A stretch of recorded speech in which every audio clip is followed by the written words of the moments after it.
Good evening, ladies and gentlemen. What a fantastic day it's going to be today. Without much delay, I request the dignitaries, Professor G.V.R.K. Acharyalu, Dean, School of Management Studies, Professor B.J. Rao, Vice Chancellor, University of Hyderabad, and today's distinguished speaker, Dr. Jayaprakash Narayan, to take their seats on the dais.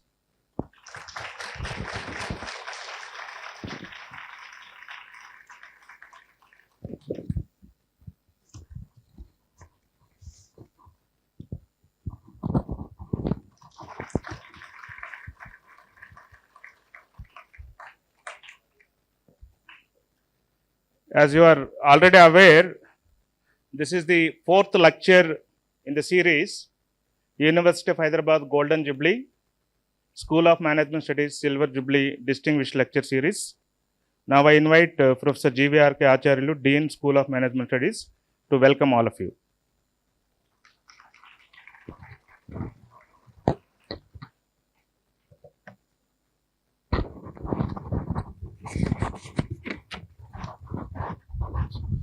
Very good afternoon to all of you. Honorable Vice Chancellor, Professor B.J. Rao, our esteemed guest and distinguished speaker, Dr. Jayaprakash Narayan ji, and coordinator of the distinguished lecture series, Professor Loksatta Reddy, respected faculty members, esteemed guests, dear students, and members of the university community. I deem it pride and joy to welcome you all to this special event, the fourth distinguished lecture series in the series. Today we have come together to celebrate two significant milestones: Silver Jubilee of the University of Hyderabad and Golden Jubilee of the School of Management Studies.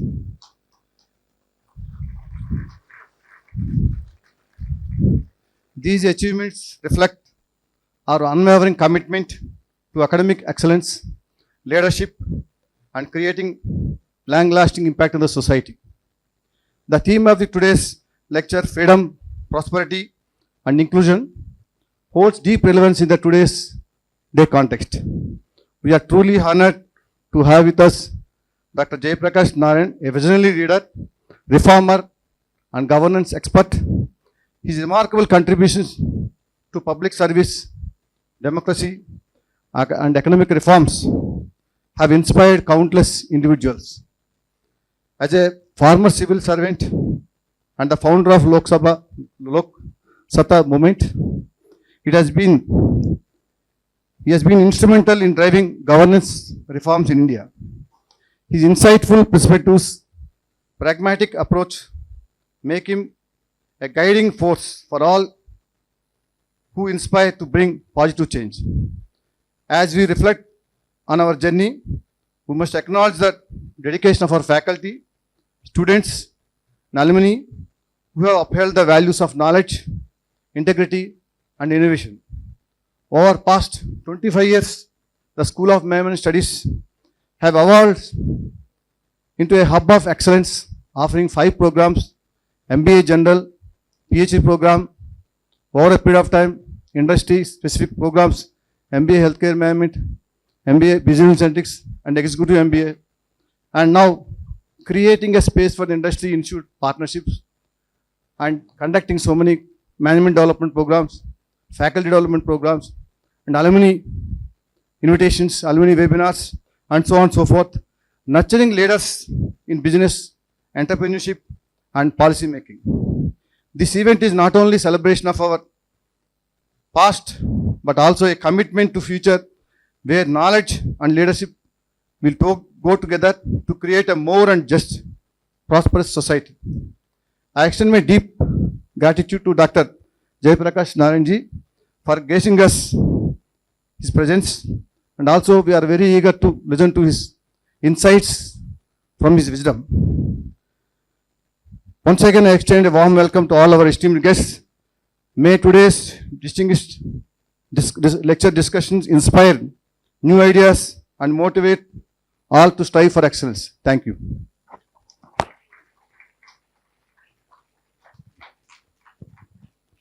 Thank you, sir. Now I request Professor B.J. Rao, Vice Chancellor, University of Hyderabad, to address the gathering.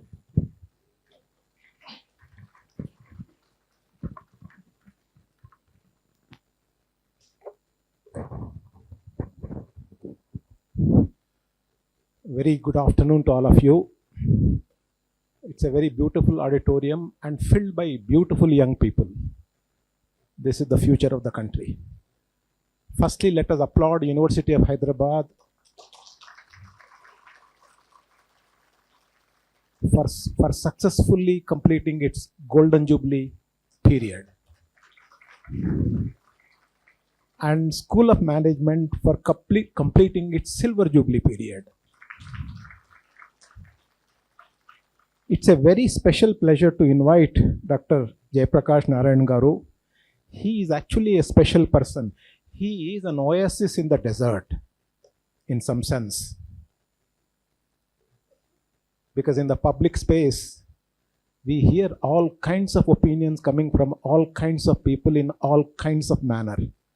But it is him whose opinion is always very special, very interestingly articulated, and ideas worth emulating. So he's a special person. And I also hope that we should have him here in our midst as often as possible, because to me, he gives us a reality check as to how we are doing, because he's a very candid person. Now, the boundary condition that our FO Garu has set is Distinguished Lecture Series. This is fourth of the series.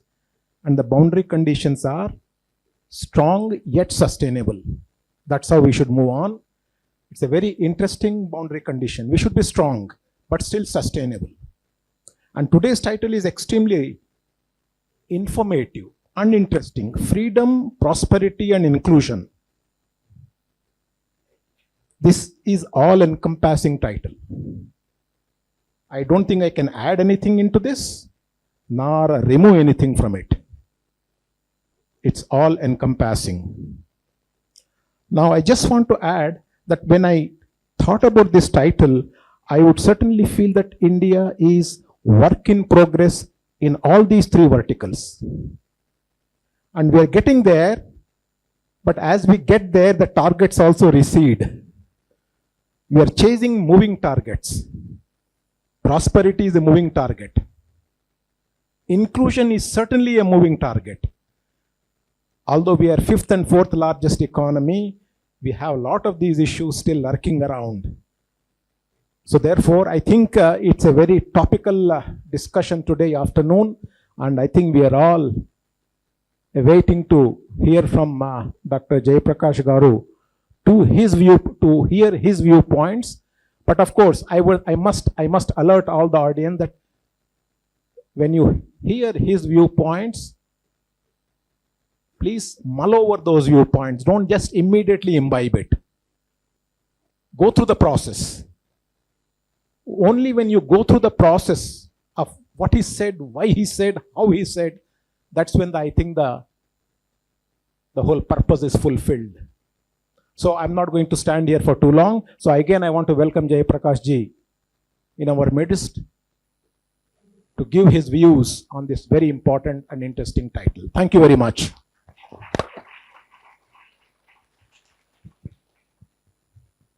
Thank you, sir, for setting the tone in your own style. Before I invite Dr. Jayaprakash Narayan to deliver the distinguished lecture, he doesn't require any introduction, but it is for us to go through his journey for our benefit. I now request Senior Professor, School of Management Studies, Professor B. Rajshekhar, to introduce the distinguished speaker to the audience.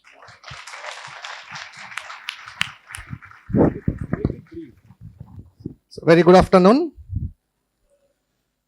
Respected Vice Chancellor, Professor B.J. Rao, our distinguished guest, Dr. Jayaprakash Narayan, Dean of the School, Professor G.V.R.K. Acharilu, Coordinator Dr. Lokanand, and my dear colleagues and students.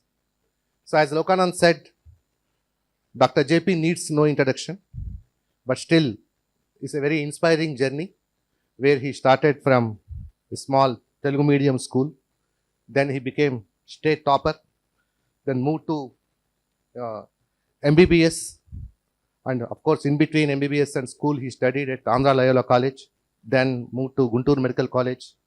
Then he is the first MBBS to get into UPSC, Civil Services, with 4th rank, 1980 UPSC 4th ranker. And after serving for 16 years, I think he decided to treat the society. So then he took voluntary retirement and he started Loksatta movement. And all of us know the way Loksatta, I think, played very significant role. I think he has been telling, I met him first time in the year 1996 in Karimnagar when he took VRS and he had a public gathering. Then he was trying to say, according to him, what kind of reforms India needs. So he's man of reforms and optimist. And with, I think, he may be critical sometimes, but within no time, he will also give us a kind of a positive hope. And usually when we look at professionals, they excel in one profession. But as I told you, so right from state topper to UPSC topper, then medical doctor, then civil servant, then activist, then politician, then founder, then reformer. I think he is a role model for many students and civil service aspirants. And actually, I have a personal connection with sir that the year 2001 on March 9th, he visited our school when I organized a conference on issues and dimensions of consumer protection. Sir delivered valedictory address and there he was speaking more about consumerism, consumer rights and so on. And my day starts with his YouTube videos and my day ends with his YouTube videos. Thank you very much, sir, for inspiring us. And there are a lot of things to share about him, but we start sharing about him, it takes another 1 hour time to share his achievements. But really, we thank behalf of the University of Hyderabad and School of Management Studies and for visiting us. And when we visited him to invite, within no time he said, definitely I will make it. And we were thinking that, which date he is going to give. He said within a week, whichever date is possible. Immediately he saw his calendar and he agreed for this date. And the topic also, he asked us to choose the topic. But when we were suggesting higher education, sir said, no, you are all there for higher education, but let me speak on this topic. The students and your university community should have more awareness and let us have more discussion. And with one condition, sir also said, I'll speak less and I would like to interact more with you. So that's what sir said. I think try to use this opportunity. And I wish, sir is going to visit us many more times and inspire all of us again and again. Thank you very much, sir, for visiting us. Thank you. Please, sir.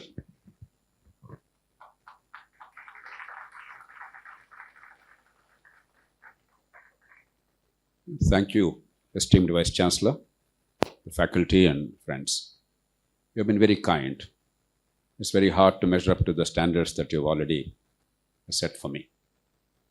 We are a very polite people as a country. Mahot antar Telugulo.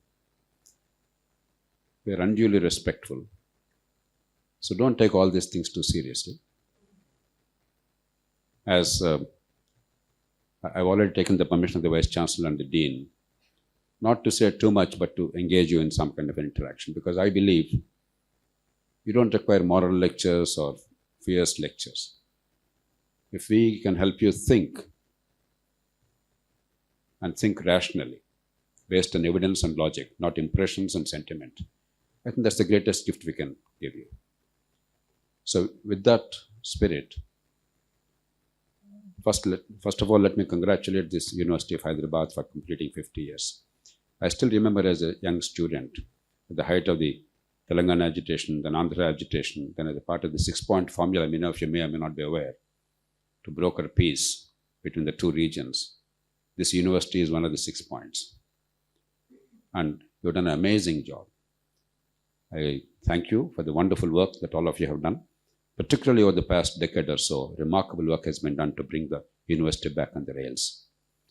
And congratulations to the School of Management for completing 25 years. I think it's a beautiful occasion. The Silver Jubilee here, Golden Jubilee there. Let's talk about freedom, prosperity, and inclusion. Why this particular theme? Because this is something that's been occupying my mind quite a bit in the past couple of years. You know, my work, my life have been essentially about governance reforms.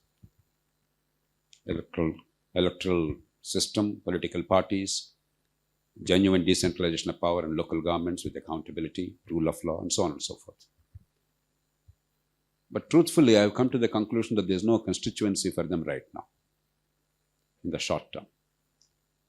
The political parties, the media, the bureaucracy, the middle classes, and the industrial elite. These are the 5 elites that move the nation. None of them seem to care. If none of them care, in the short and medium term, it's not going to happen. You have to find avenues. You have to wait for opportunities. So what's the hope for this country? The one singular hope at this point of time is, the VC and I were discussing, you all live in a fantastic era. There are, of course, many challenges, many problems. But we live in a fantastic era. Just 25 years ago, even 20 years ago, 15 years ago, we didn't have power. During the course of this meeting, maybe there would have been 2 or 3 power outages, even here, let alone small towns and villages. 30 years ago, we didn't have a mobile phone.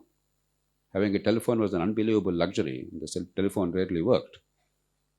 40 years ago, to make a phone call, just 25 kilometers away, you have to spend 3 rupees, equivalent to some 50 rupees today, for a 3-minute call. Wait for 3 hours to get that call.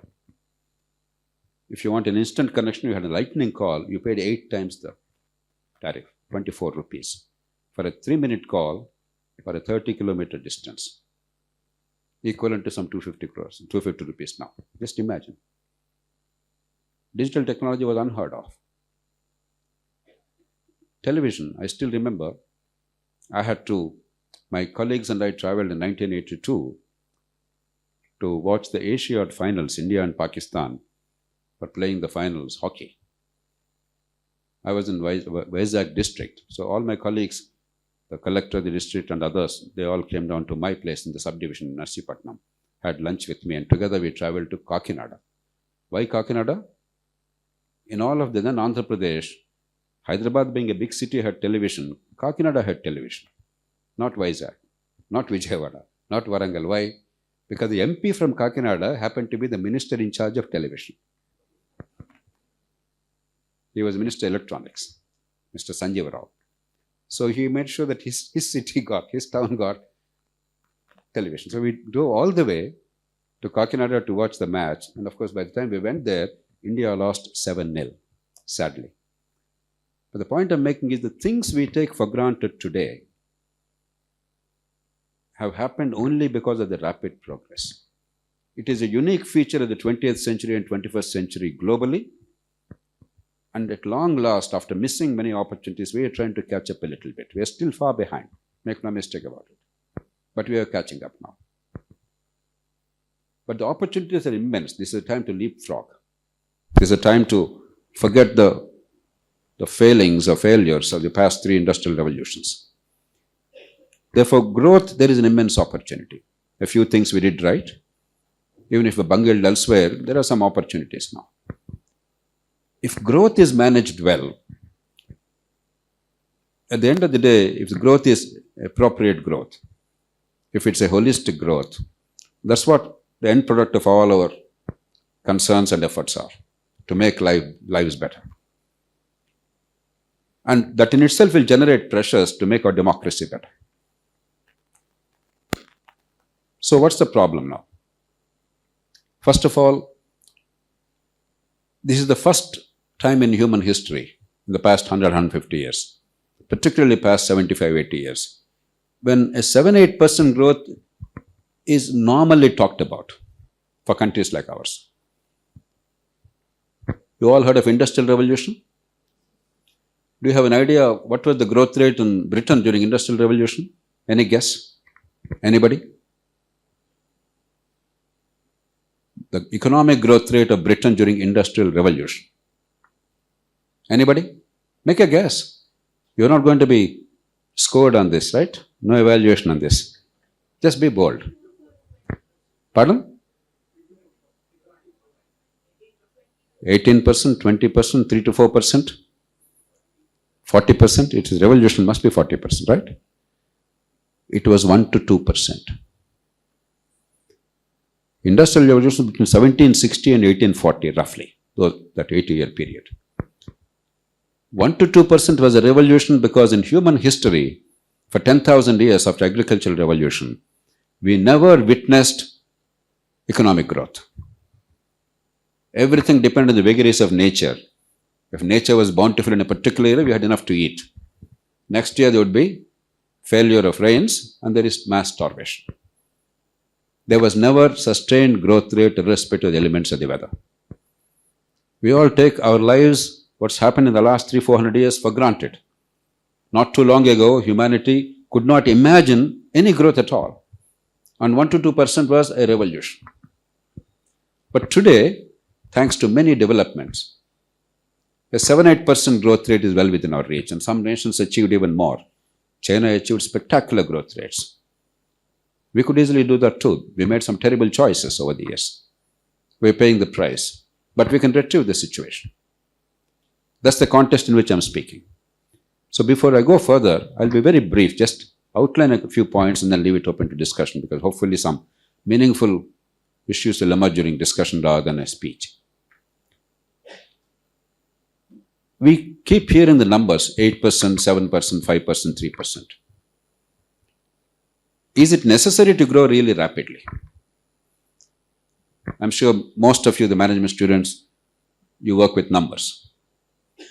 Let me give you an example. Let's say we are growing at 5% over a period of next 7, 8, 9, 10 years. Alternatively, we are going at 8%. You know what the difference is? Can anybody tell me? What happens in about 9 years' time if you grow at 5% instead of 8%? Any idea?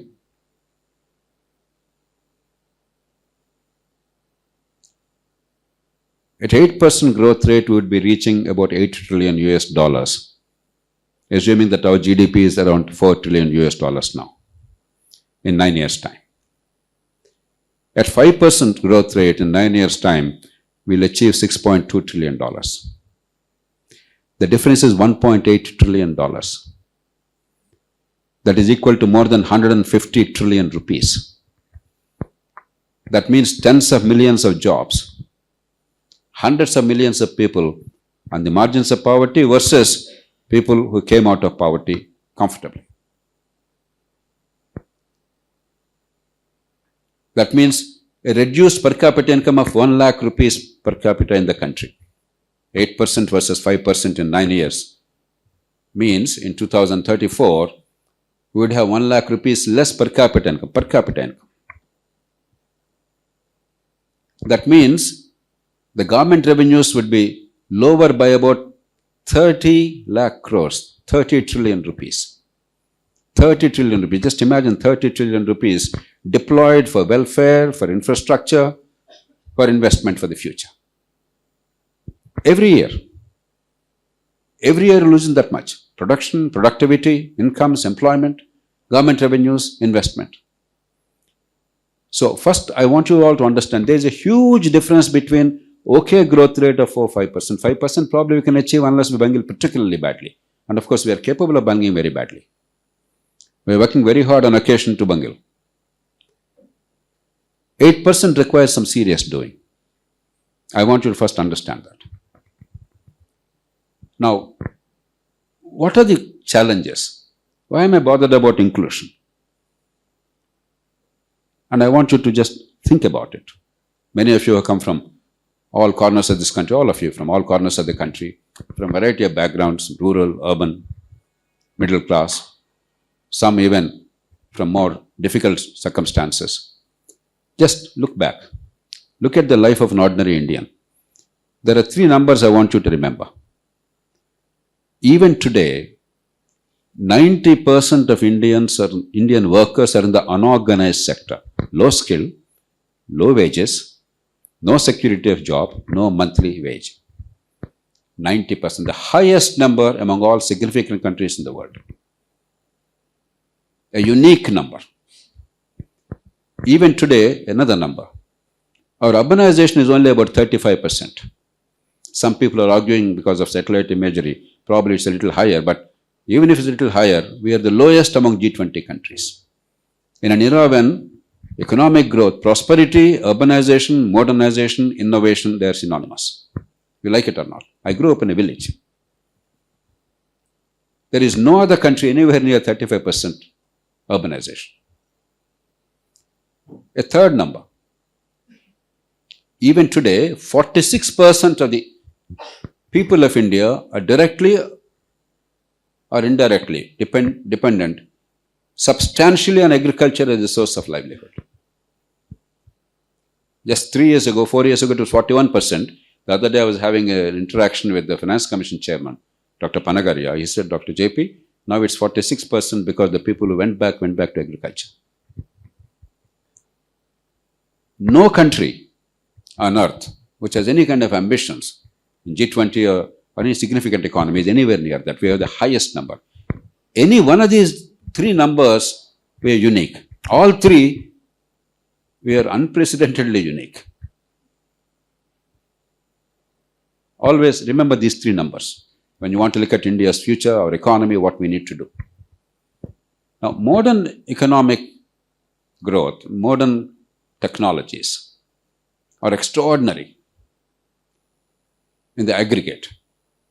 But when you disaggregate them in terms of seeing what's happening to ordinary people, their livelihoods and earning capacity, as opposed to the conveniences and the services that they get, something unique is happening world over. And in a country like India, because of the numbers I mentioned, it's even more spectacular.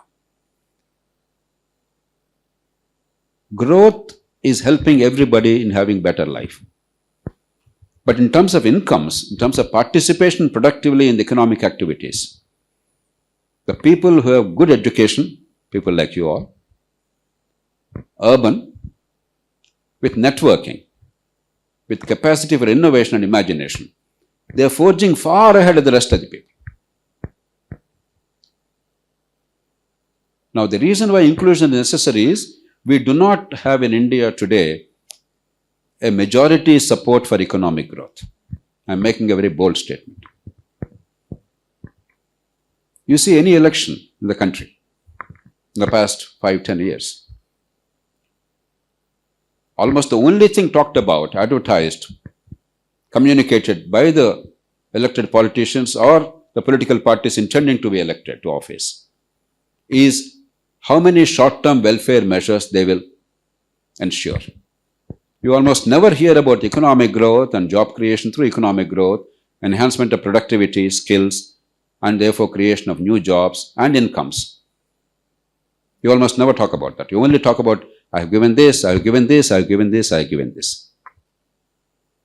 It's not an accident. It's now a political necessity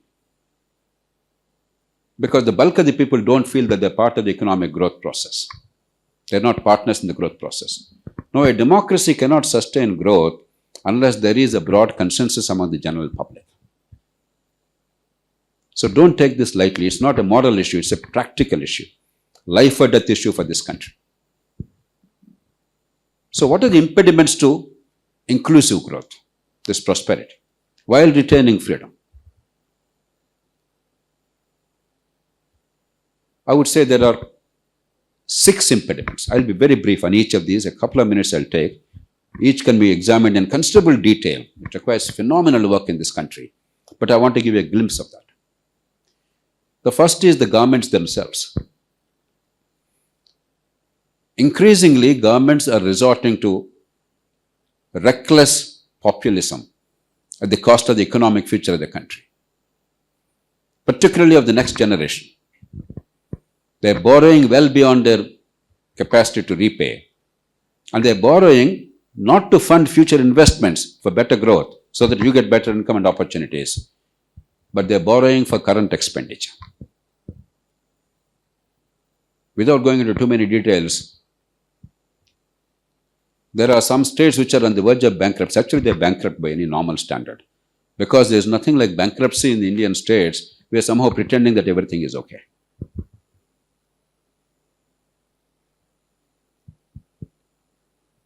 Luckily, we can discuss this a great deal. I have done a lot of work in the past 2 years on this subject. Luckily, some of the issues are now being addressed at the national level and states are falling in line. So I don't want to go into all those details. Luckily, the constitution makers, Dr. Ambedkar and his colleagues, had the wisdom to recognize that India is fiscally a single entity. The financial stability of India and the credit of India are the union's responsibility. Union cannot abdicate. Therefore, they made constitutional provisions to ensure that. Therefore, we have the tools. We have to now apply them effectively with some simple outcomes in mind. You cannot decide what a future government will do, because that's for the people. That's for the mandates. The union cannot decide what the state will do, because then you're affecting the sovereignty and federalism. But you can certainly draw the boundaries. The Vice Chancellor used the expression, the boundary. The boundary conditions have to be laid down under the Constitution. For instance, I'm just giving you an idea. It is not unreasonable to say, nor is it infringement on freedom of the parties elected to govern. It's not unreasonable to say that whatever you want to do, you can do, but you cannot borrow to meet the current expenditure. Borrowed money must go towards investment for the future, just like a family. All your parents, because they sacrificed a great deal, they did not consume today unearned money and then shifted the burden to you. They did not shift the burden to you. They did not land you with a huge debt without any income source, because they were frugal. And even in the midst of poverty or deprivation, they made sure that your future is secure. They built assets. They saved. Exactly the way a family does, a government should. If only we have this simple mechanism. Within that, what to do is your business. How you spend your revenues and the current expenditure, and in what manner will you invest for the future, as long as it's actual investment for the future, not profligacy, not wastage, not commissions and contracts, but genuine wealth-creating assets for the future. It's entirely for the government of the day to decide. So our solution must be politically viable, fiscally sustainable, and growth promoting. Otherwise, you are actually destroying the future generation for current consumption. All growth is a bogus one. The second one, if you want to bring the 90% into the mainstream of the economy, you obviously have to give them skills to be able to partake in this economic adventure. You are all some of the finest products of education. You are also some of the most lucky products of education in this country. You are here despite our education system. Indian education at the school and college level, particularly school level, in the broad sense, is an unmitigated disaster. I'm saying this with deep sense of anguish. I'm an optimist. I'm not one of those reckless critics of everything in this country. But optimism does not mean that you ignore reality.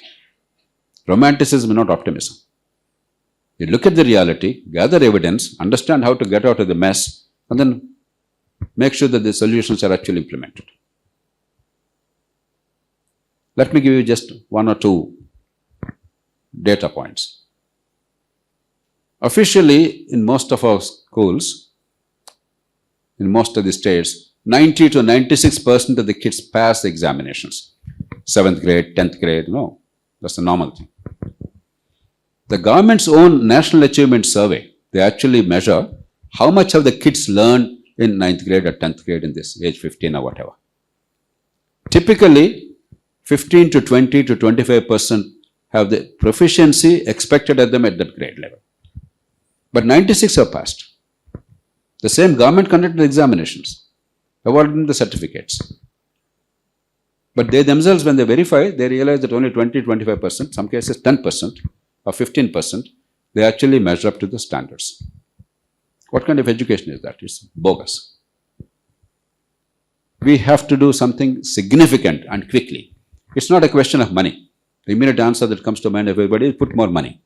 We are spending enormous money on school education. We are spending 1,10,000 rupees in Telangana and Andhra Pradesh on average per child per year, which is not a small sum. Not a single rupee extra is required. You can repurpose it. You can spend it more wisely to generate outcomes, understanding the causality. But spending more is not the answer. In fact, I would say not one more rupee. Let's repurpose it. And there's ways of doing it. I'll give you just one hint and move on to the next item. Everybody loves education in this country. The demand in India is phenomenal. You're all here because your parents cared for you, they encouraged you, inspired you. They sacrificed a great deal to put you to good schools. They spent money disproportionate to their income in many cases so that you will have an opportunity, you have a head start. And when you do well in your school or college, or when you get admission into the course here in the University of Hyderabad, there is so much of adulation, so much of celebration all over, there's so much of publicity. You have all the conditions for good education in this country. No other country celebrates educational success as India does. But we just don't understand what is education. Therefore, outcomes are not there. Our examinations are based on rote learning and mass copying. Feel free to contradict me if you think I'm wrong. In most school systems in India, examinations are about rote learning and mass copying. Time and again, surveys like ASAR, the first survey of ASAR report was released in 2005 by me and Montek Singh Ahluwalia, who was then Deputy Chairman of Planning Commission in Delhi. Year after year, just last week they gave me the latest report. It makes unfailingly depressing reading. Or take something like PISA, Program for International Students Assessment, a global survey at the age of 15 to measure educational outcomes. The one time India participated, we were ranked 73rd out of 74 countries. Because they don't measure how much you mugged up or how much you copied. They measure actual educational outcomes. Comprehension and communication, conceptual understanding and application of that knowledge for problem solving, and rational application of logic to come to sensible conclusions based on given evidence. That's what education is about at school level. Now, I started talking about it. This happened years ago. I started talking about it publicly, hoping that some people will listen, and those in government across the country, they will try and look at what is the problem and try and look at the solutions. I am a bit of an expert in engineering reform in the country. But what the government did was shocking to me. I never anticipated that. I'm a bit of a chess player. I anticipate the 10th move, 12th move, and then play accordingly and then get the best results possible for the country. But this particular move of the government, I didn't anticipate. You know what? The government said, henceforth, we will not participate in PISA surveys. If there is no survey, if they didn't measure where you are, if there's no comparison, there's no issue at all.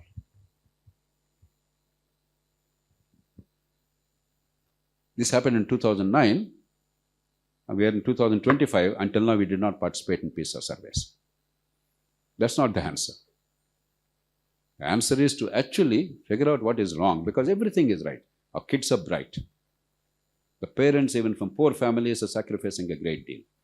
Our society, across the length and breadth of India, caste, region, religion, language apart, everybody wants their children to do well.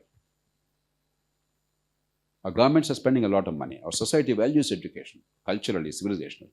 Everything is in place. The demand is superb. The supply is terrible. Why? Because we are measuring educational outcomes. Society doesn't understand what's happening by examinations, marks, and scores.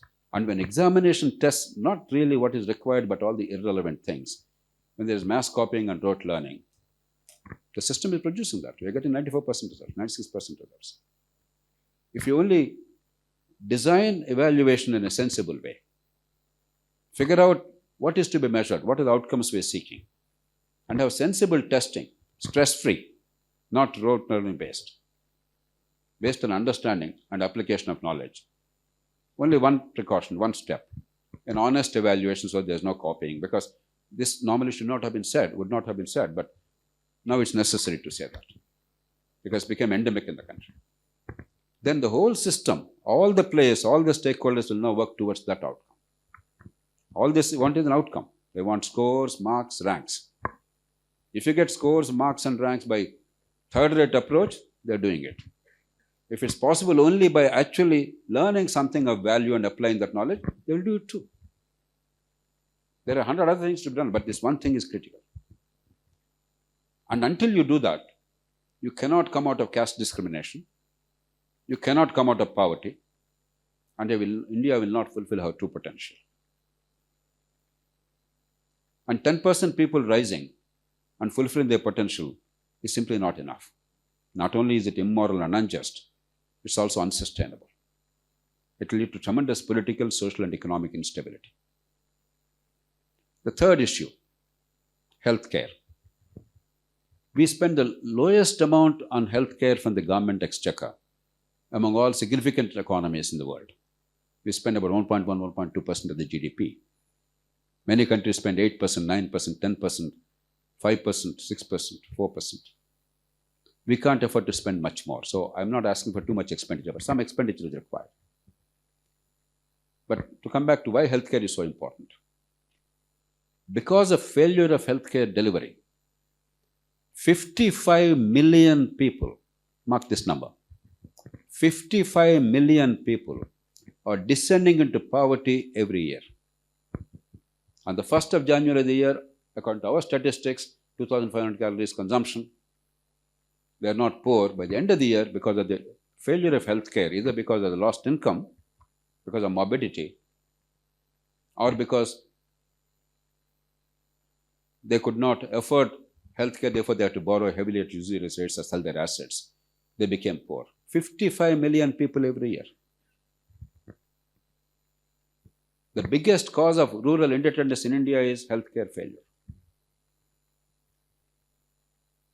Therefore, the most important element to be addressed if you want inclusion in the country is healthcare, apart from education. Luckily, we can do a lot very easily. We don't require 5, 6, 7% public expenditure. By spending just about another 0.5 to 0.75 percentage points, and that too, gradually stepping up. You can't do it overnight. This year, with the stroke of a pen, we gave tax relief to the tune of 1 lakh crores, 1 trillion rupees. All we require is, over a 3-year period, gradually go up to 1 lakh crores for 3 years, but in a wise manner. There's no time to go into details, but design the system well, because we have fantastic advantages in healthcare, just as we have in education. Despite all the failings of the country, we are the champions in the world in pharma sector. We produce the lowest cost goods for the best quality in the world. We are the world's pharma center. And vaccines. We have endless supply of doctors and nurses. Our private sector, there are many flaws, but look at the positives. Most of the very high-end interventions we do in India at the lowest cost with global standards. There are many wrong things. But we also must understand our strengths and leverage their strengths. That's the reason why, at a relatively low cost, India can do spectacularly well. We will not be overnight equal to, let's say, Singapore, which is the best in the world in healthcare delivery. But from here, we'll be here. And we can only improve with better technology, better skills, and better economic management. So healthcare is the third issue. The fourth issue is, you cannot have economic growth or willingness to take risks in a system where there's no rule of law. If there's anarchy, there's chaos. If might is right, then people will not take risks. Why should you take risks? You take risks means you're willing to lose money because you have a dream, you have a vision, you have a goal. That means if you succeed, if you work hard, if you compete well, the chances are that you'll become prosperous, you'll have a wonderful life. You'll have dignity and you have respect in society. If that is denied to you, why should you take a risk at all? Everybody will buy 1 acre of land in Hyderabad city and wait for 20 years and you have to do nothing, you'll become a multi-crorepati. That's not economic growth. Now, rule of law is a vast subject. Some 3-4 years ago, I had a 9-day conference with some 60 participants from all over the world, including Supreme Court judges and global jurists and so on and so forth. It's a very complex challenge and I understand it well. All that cannot and will not be done in the short term. But at least those elements that are required to pursue economic growth, job creation, investment promotion, like settlement of disputes, property disputes, or contracts, enforcement of contracts, land issues, ownership of land and availability of land for economic activity. If you think selectively and wisely, if you at least do that much to make sure that the law is not an impediment, then growth will take off. The fifth issue is something that almost nobody is talking about in the country, unfortunately. You are all in Hyderabad city, many of you came from outside. By Indian standards, this city is good. I take pride because I was the one who initiated this whole high-tech city. So I envision many of these things now. Connectivity, New Bombay Road, Old Bombay Road, all these things and what will happen. And in some respects, things happened even beyond what we dreamt. Some respects, we could do better. We're all proud of it. By Indian standards, at least we are good. But it doesn't mean that Hyderabad is the center of the universe. When 90% of the people are unorganized, with low skills and low wages, if they are forced to migrate to Hyderabad or Bengaluru or Chennai or Delhi without incomes, because there's no possibility of earning good income because they have low skills and low wages, remember, that's an unaltering reality in the country. Just look at their lives, how desperate those lives are. With 15,000 rupees a month income in Hyderabad city, obviously you cannot afford to be with your family, you have to be alone. Tens of thousands of them live in Hyderabad for decades without the family, coming from long distances. You can't afford any kind of proper dwelling. So some ramshackle accommodation, somewhere you shelter. Luckily, we are a tropical country. Right now, today or tomorrow in North Dakota, I am told the temperature is minus 51 degrees Celsius. We would all have died. Population problem would have taken care of itself. But in this country, weather doesn't kill in the most part. So somehow they take shelter. To go to place of work every day, you have to commute 15 kilometers one way, another way 15 kilometers. One day you have no work, you have to starve. A bit of a sickness, it's a catastrophe. And you have no support system, people whom you know. Just imagine their lives. Just remember what happened when lockdown was imposed during COVID. When millions had to go back to their villages, just remember, it must be seared in our memory, the pain and the hardship they endured only because of their poverty and their circumstances is something that must keep us awake. Now, what's the answer? Big cities are necessary. Economists talk about the cluster effect. But should we necessarily force the low-income, low-wage people, low-skilled people, to go to big cities where there's no opportunity for them? They have to live very precarious lives. At a time when we have the things that were not available, I mentioned the 4 things available today as opposed to earlier days. Electricity, mobile telephony, digital technology, television. There is no special advantage in doing some things only in big cities. Actually, there's a disadvantage. There's a company called Brandix. How many of you have heard of Brandix? Brandix in Achyutapuram, a Sri Lankan company, employs 22,000 women. In about 300 to 400 villages in the neighborhood of 25-30 kilometers, every single woman in the village was employed, if she was willing to be employed. Without dislocating them or relocating them, they go and ferry them in the buses and put them back in the buses. In a company, Taiwanese company in Sulurpet, 15,000 leather workers are working. Just now, a registrar was telling me how Kanpur is no longer really the central leather industry. 15,000 people working there.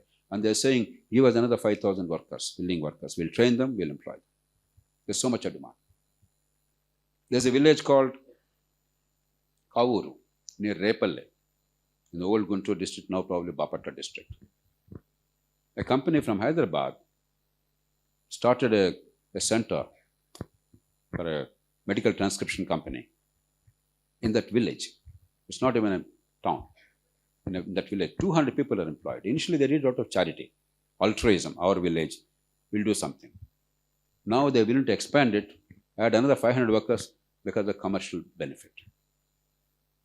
The cost is lower, the profit is higher, productivity is higher, employee satisfaction is higher. And now they want to do it as a commercial thing. It's beneficial. We are still not looking at these opportunities. Unless small towns grow, unless much of the urbanization is in situ urbanization, local urbanization, not migration to distant cities without any support structure, without any skills and earning capacity. Unless the bulk of the village and small town people are absorbed locally in these small occupations. Don't have to be very fancy big things. If you're a university professor, you have to be in Hyderabad. Even there, they put in Basara. The vice chancellor, former vice chancellor, was telling me how difficult the conditions were, the romantic notions of having some university somewhere and hoping that something will happen. So obviously, with high skills, if you're a film producer, a director, or a great actor, you have to be in a big city. If you're a great scientist, you have to be in a big city where a laboratory exists. But a plumber, a carpenter, a weaver, a textile worker, or a garment maker, or a leather worker, or electronic assembly, or something else, why should you be in a big city? You have all the amenities locally. And if those people come here, imagine the housing, the commute, and the infrastructure, the water supply.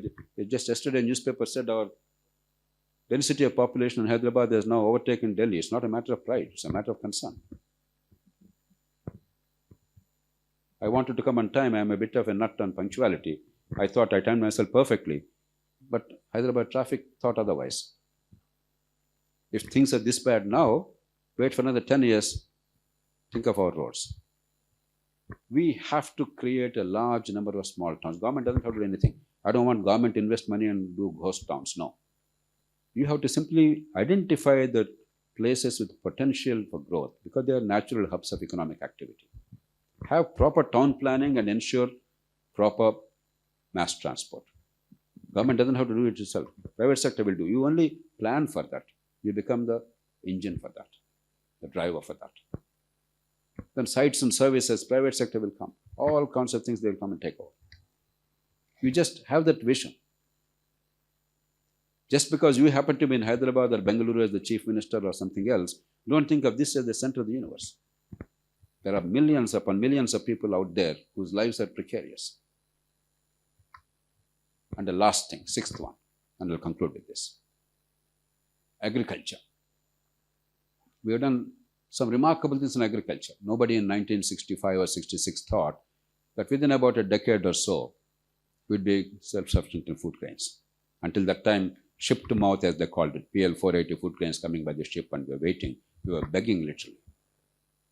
But thanks to great men and women, C. Subramanian, the then minister, a great leader, whom I had the privilege of knowing at the end of his life. A man like B. N. Shivaraman, a civil servant. Some 40 to 50 exceptional scientists from all corners of the country. And thanks to the great benefactor of humanity called Norman Borlaug. Norman Borlaug's work alone is credited to have saved 2 billion lives. 2 billion lives. Because of the revolution he brought about. The country changed. We produced 52 million tons of food grains in 1950.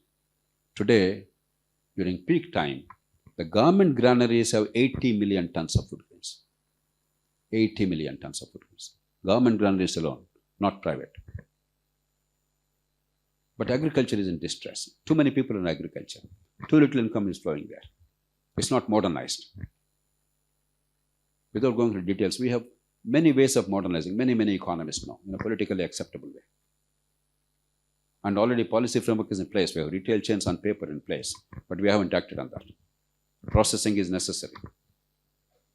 India is already deriving a surplus, healthy surplus in agriculture, but we can easily make it $100 billion plus only in exports, additional.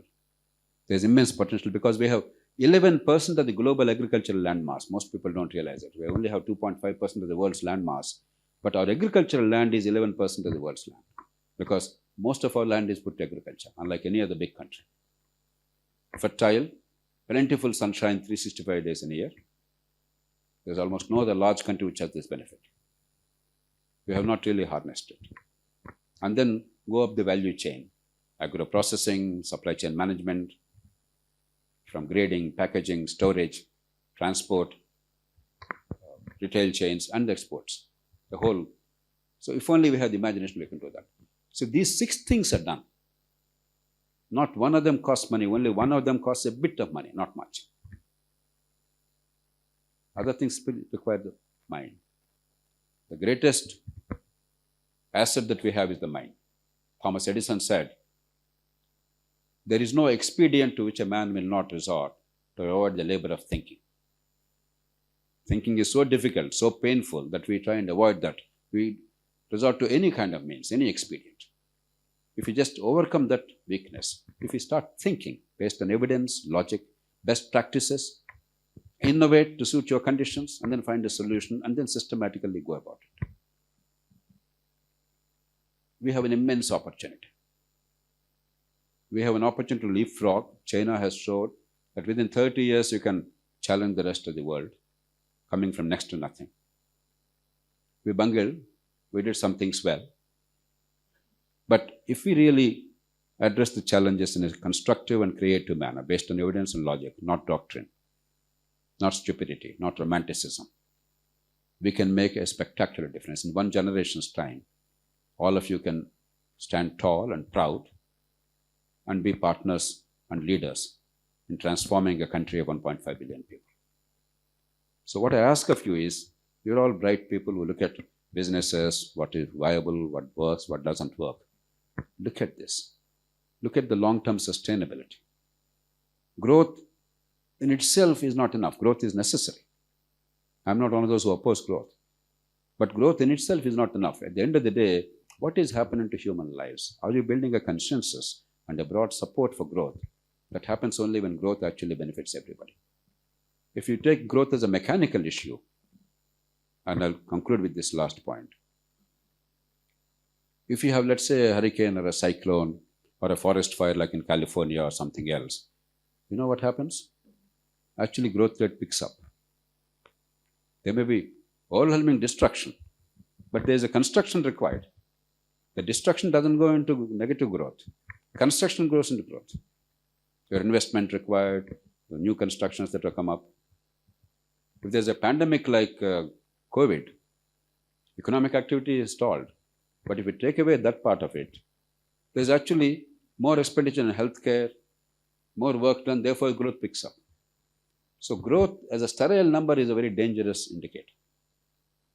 You must understand growth in the broader perspective. At the end of the day, wealth is about creation of goods and services that are needed for a better life. Needed, not merely what we can sell. Much of our businesses in the world today are about selling. Yes, selling is necessary. But the challenge is to sell what people need, not to create a want that doesn't exist. And in India particularly, that is a fundamental challenge if you want to sustain growth. We have to look at things here, we have to look at things here. Bottom up first and top down. Both are necessary. I hope you will pay attention to this. There's enormous amount of literature on these issues. There's not one sentence I mentioned without evidence and logic. It's not necessary to go into great details. Each one of these topics you can have lengthy debates and discussions, but please open your minds. Look at the world and society. To make it sustainable, to make growth acceptable, we must make the growth holistic and inclusive. I don't know if there is a God. I gave up God long, long ago. My relationship with God is one of mutual non-interference. If God doesn't bother about me, I don't bother about God either. But I do believe there is sin. The greatest sin is unfulfilled potential. If a child born today, anywhere in the country, is not able to fulfill her potential because nature endows her with all the ability. Nature does not discriminate among all of us. It's random. But if that ability is not harnessed by society, if that potential is not fulfilled, to me that's the greatest sin. Because the greatest promise of humanity is fulfilling that potential. And if you don't fulfill that potential, you cannot have political stability. You cannot have economic growth on a sustained basis. You cannot have social cohesion and harmony. We need it for our own sake, not because we're altruistic or we're generous or compassionate. We need it because we're enlightened. Please think of it. I took much longer than I wanted to, but let's hope that we have some time for some meaningful interaction. Think about it, challenge it, examine it, internalize it if you think it's worthwhile, and figure out in what way you can make a contribution to this in your life. I wish you all the very best. Thank you very much.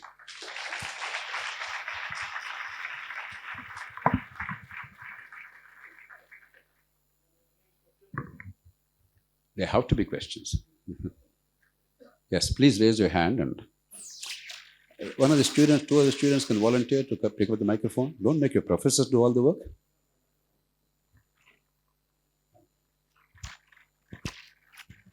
Hi, sir. I'm Pawan from School of Economics. I have a question. Sir, the center has done the first generation reforms without necessarily having a great support from the states. But to do the second generation reforms, which are around land, labor, tax, the decentralization. Go on.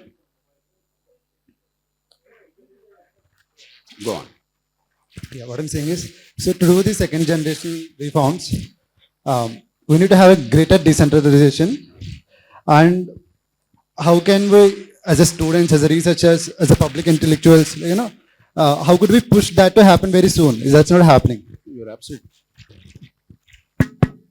You're absolutely right. No, first generation reforms, really we must be grateful to both Sri P.V. Narasimha and Dr. Manmohan Singh. Instead of doing in a short-term ad hoc manner like many countries tend to do, take an IMF loan today and somehow manage the situation. Once the balance of payments crisis is over, you pretend as if everything is normal. They didn't do that. But what they did, while it was far-sighted and genuine, was still partial. It's like, to give a crude imagery. Let's say there is a river. Ordinarily, the flow of the river would have given us a certain level of water. That's growth. But by the license permit quota Raj, our stupid policies, for a significant period of time, we dammed it. We didn't allow that growth to flow. What they did is they bombed the dam. They caused a breach. So the water started flowing down. The benefits of it will be felt only as long as the reservoir is, only until the reservoir is empty. Once the reservoir is empty, unless you actually create a mechanism by which there are greater inflows, catchment treatment, that's much harder task. The bombing of that is easier task. The harder task is catchment management. The growth will not be seen. That's where we are. That's why not only the states, local governments. Look at China. I know of late there is some discussion on China, India. I'm not an uncritical admirer of China, but anything good anywhere we must appreciate. We must also recognize the good things in ourselves. We should not self-flagellate ourselves. Do you know that China has greater decentralization than India? 51% of the total government expenditure in China in the local governments. In India, 3%. We are the lowest in the world. China is the highest in the world. There are two different worlds. Because they understood ultimately, until the local people realize what is there in it for them, and unless they are partners with accountability to improve the lives, infrastructure, service delivery, the economy will not take off. We never understood that until even today. So I totally agree with you. Not only the states, but third tier of government, we really have to strengthen them as part of the larger deal for the country. And let's hope now your generation can raise your voice in an intelligent manner. Rise above parties. It doesn't matter BJP or Congress or TDP or TRS or Vaikapa or any other party. Really, we all think there are parties. There are simply some brands and certain names. As I told one of the top leaders of the country at one time, I said, look, there is no difference between the two of you. All I can say is you will never become the leader of the other party, and the top leader will never become leader of your party. The rest of the 95% people are totally interchangeable. So for us to get worried so much about political parties is so silly actually. Oftentimes, I don't really follow day-to-day politics because my understanding of politics is not what happens here. My understanding of politics is what we discussed. That is to me politics. So oftentimes I meet friends and acquaintances whom I knew for 20 years, 30 years, or who were with me in the assembly or something. I really don't know where they are these days. I ask them, where are you now? In which party? And then they tell me shamefacedly where they are now. So you can't even imagine where they'll be in 5 years' time. So parties are irrelevant. We are giving exaggerated importance. Issues and a practical approach to solutions and building some broad consensus, even if they contest fiercely for political power. You must raise that voice in that sense. And if that voice is felt, because politicians respond to the perception of the voters. If they feel the young voters are actually demanding this, they want a different approach, certainly it will have an impact. I'm not saying it will revolutionize everything, but there's an important input. Okay? Who next? Yes. Akade. Nichonana, if you stand up, he'll see you. You're young people. If next person raises hands in advance, you catch his eye, he'll come to you immediately. Please. Hello, sir. Good afternoon, and thank you for visiting our campus. My question is, sir, actually, freedom, prosperity, and financial inclusion.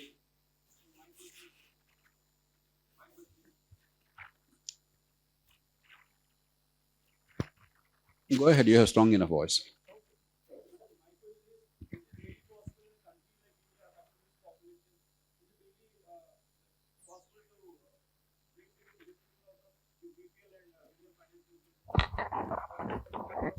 See, absolutely. The answer is unqualified yes. Size doesn't matter. You must think of the world as modular. Our excuses that no, we are big, therefore we can't. When we show China or some other country, they say, but China is different. They are authoritarian, therefore we are democratic. All these are excuses. I can cite umpteen number of instances in our own country. UPI.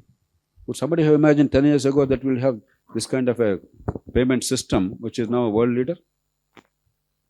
Digital welfare system, national highways, mobile telephony. Our mobile telephony is superior to American telephony.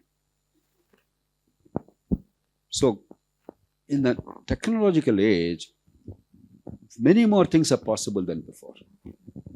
Therefore, that we are a big country is not at all a problem. Actually, it's an opportunity, because imagine if India were 50 countries, the cacophony, the internal fights, and the waste of resources for defense and diplomacy among ourselves. So there are actual advantages of size. Provided you know how to decentralize meaningfully. Provided you know how to empower each constituent unit and yet make them cohesive in terms of functioning. It's not the size that matters. It's the way you approach the problems that matter.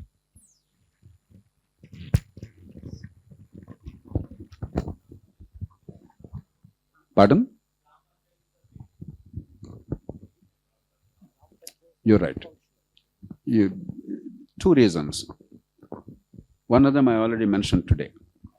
There is no way you can create the kind of infrastructure needed for modern economic growth and prosperity in 600,000 villages and 1.5 million inhabitants. It's a pipe dream. I grew up in a village. But villages, as we understand, are not really viable economic entities in the large part. It doesn't happen. And there is actually a disadvantage today compared to 50, 60 years ago. 60 years ago, when I was a kid in village school, there was leadership in villages. Despite all the poverty, people of credibility and the spirit of public service were available. Today, almost anybody with ambition and ability has fled the village. There's almost nobody of leadership quality left in the village. Rarely do you find one or two persons. Second, 50, 60 years ago, there was pride and self-reliance, despite poverty.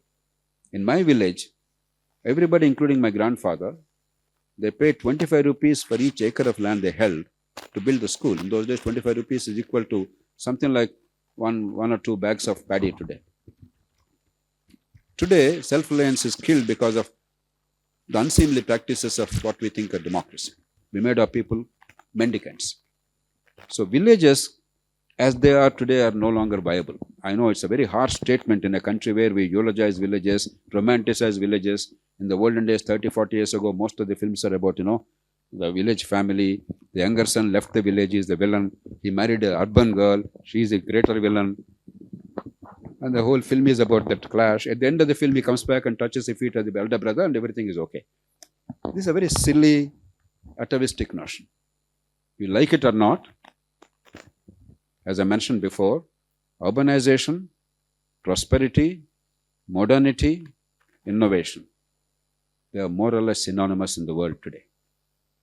So we have to imagine a kind of urbanization that is not devoid of contact with villages. In the midst of villages, in situ urbanization. The second part is the legal structure is disastrous. The Constitution 73rd, 74th Amendments are long and verbose. American Constitution, when it was promulgated, had only 4,700 words. Today, with all the amendments, it has 7,400 words. The 73rd, 74th Amendments have 7,700 words. But they created overstructured, underpowered, irrelevant local governments. We have to rediscover the power of local governments. Empower them with accountability. I have no illusions. I have no romantic notion. I know the local elected fellow is as bad as the state or national elected fellow. But we have to build a system of accountability rather than saying, because they are likely to not be too good, we don't have that. Then why assembly? Why parliament? So we have to completely revisit our notions. At least it must start with the urban areas, because urban areas now have money.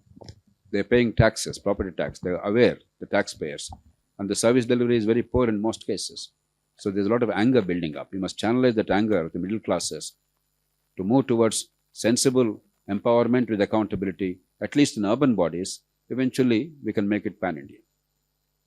So it's a challenge.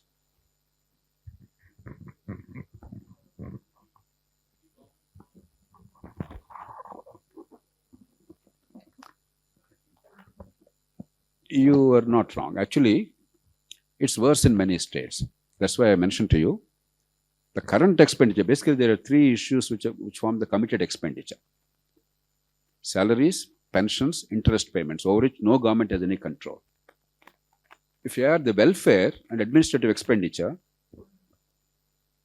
there are only 3 states in India that are generating a surplus. Orissa. Orissa was once a backward state. It still is poor, but Orissa's fiscal management, thanks to Naveen Patnaik, has been remarkable. It generates a 38,000 crore annual surplus after meeting all the current expenditure.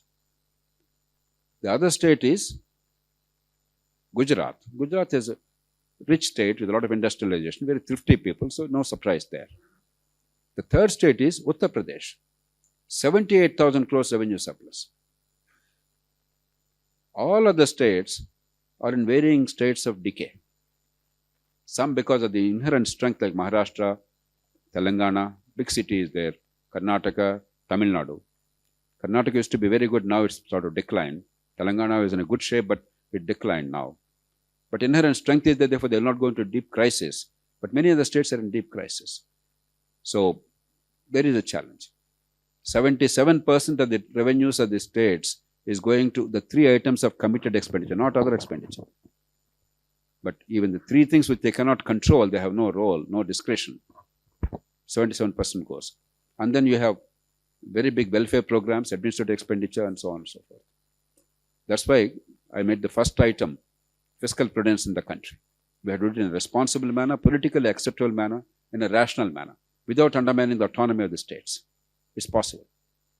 Right now, a lot of my work and my team's work is around that issue. Yes, ma'am.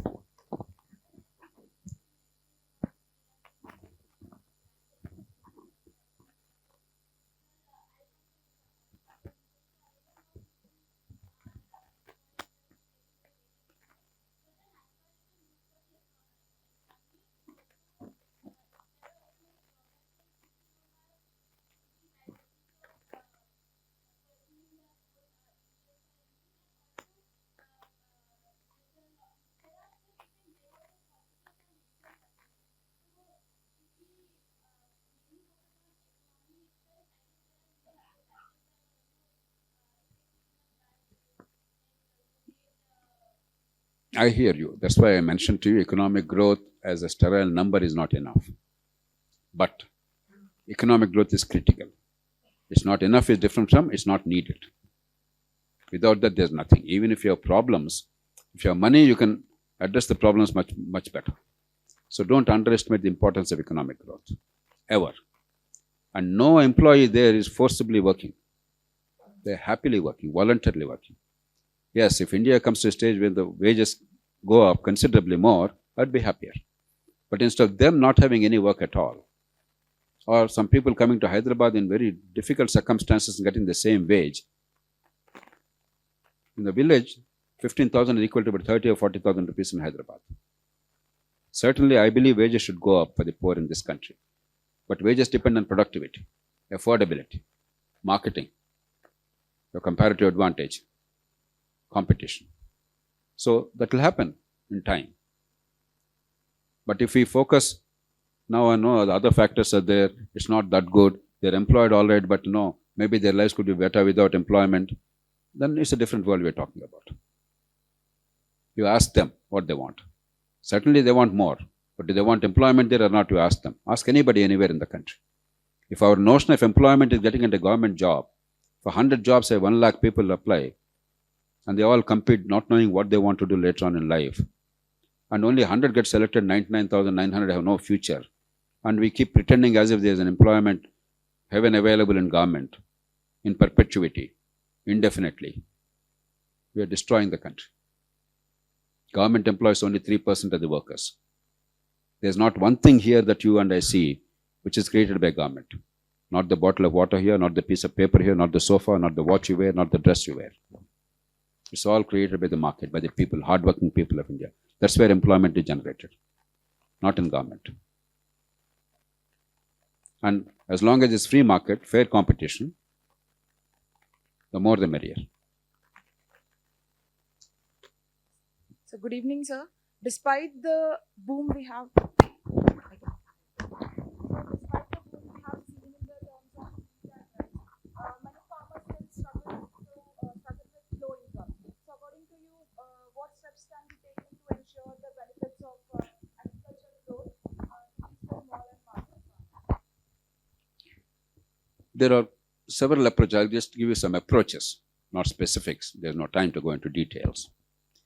The first is the unfair fetters imposed on the farmers, destroying their marketing power, must be removed. I'll give you an example. There's something called Essential Commodities Act, a disaster for the farmers. No other country has it in the world. The farmer had no power to sell at the best price wherever he wants, whomever he wants. The farmer had no power to export. The farmer had no power to store. It was a crime to store. I remember my grandfather and all his contemporaries, when a Tahsildar came to the village, they all ran to the fields. At the young age of 9 or 10, I didn't know what happened. Then they told me what happened. You are not supposed to store your own produce in your own house to wait for a good market price. Remove all fetters. 2, because of the past sins, we are not competitive in some respects, we are very competitive in some other respects. Cooking oil, we have shortages and we have need for imports and we are not competitive. Therefore, buying is necessary. But when you buy from other countries, give protection to the farmers so that they enhance their competitiveness, they are not elbowed out of the market, we are not forever dependent on only imports.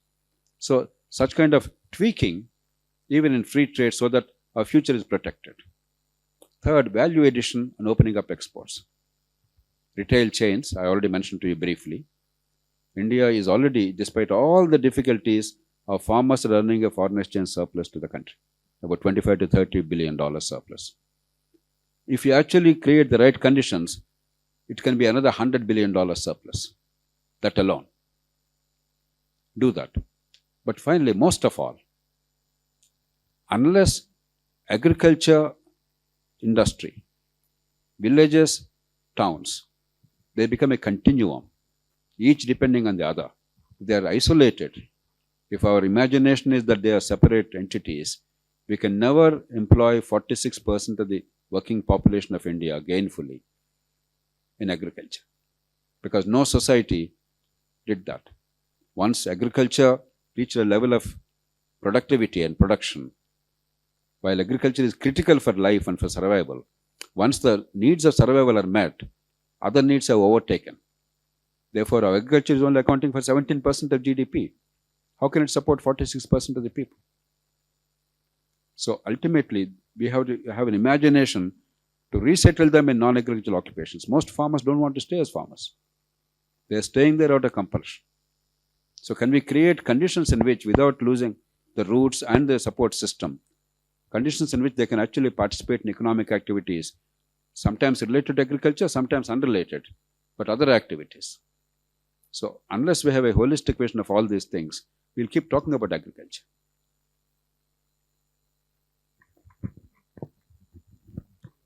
Yes, there's somebody there and yes, sir. Good evening, sir. Sir, my question is, according to you, what measures can we take to improve our global hunger index for the upcoming years? Global hunger index. Yes, sir. See, our problem is not calories. If anything, we are overeating. I remember I was in King's Hospital in London some years ago. There's a very distinguished, globally recognized scholar, diabetic food scholar, is a leading expert in that, Michael Edmonds. The moment I was introduced to him and he got to know that I'm from Hyderabad, he said, the diabetic capital of the world. So on the one hand, we have enough calories. On the other hand, we don't have. There is a protein deficiency in the country. There is a mineral deficiency. So they have to be select in terms of giving rice, or 2 rupees rice, or 1 rupee rice, or free rice. So we have policies in place, but they're not serving the cause. They're only draining the exchequer. We have to have a much more robust nutritional program and nutritional education, more than even the program, education, so that we actually know what is best for our health. So that is a big deficiency. Otherwise, some of the numbers are outrageous.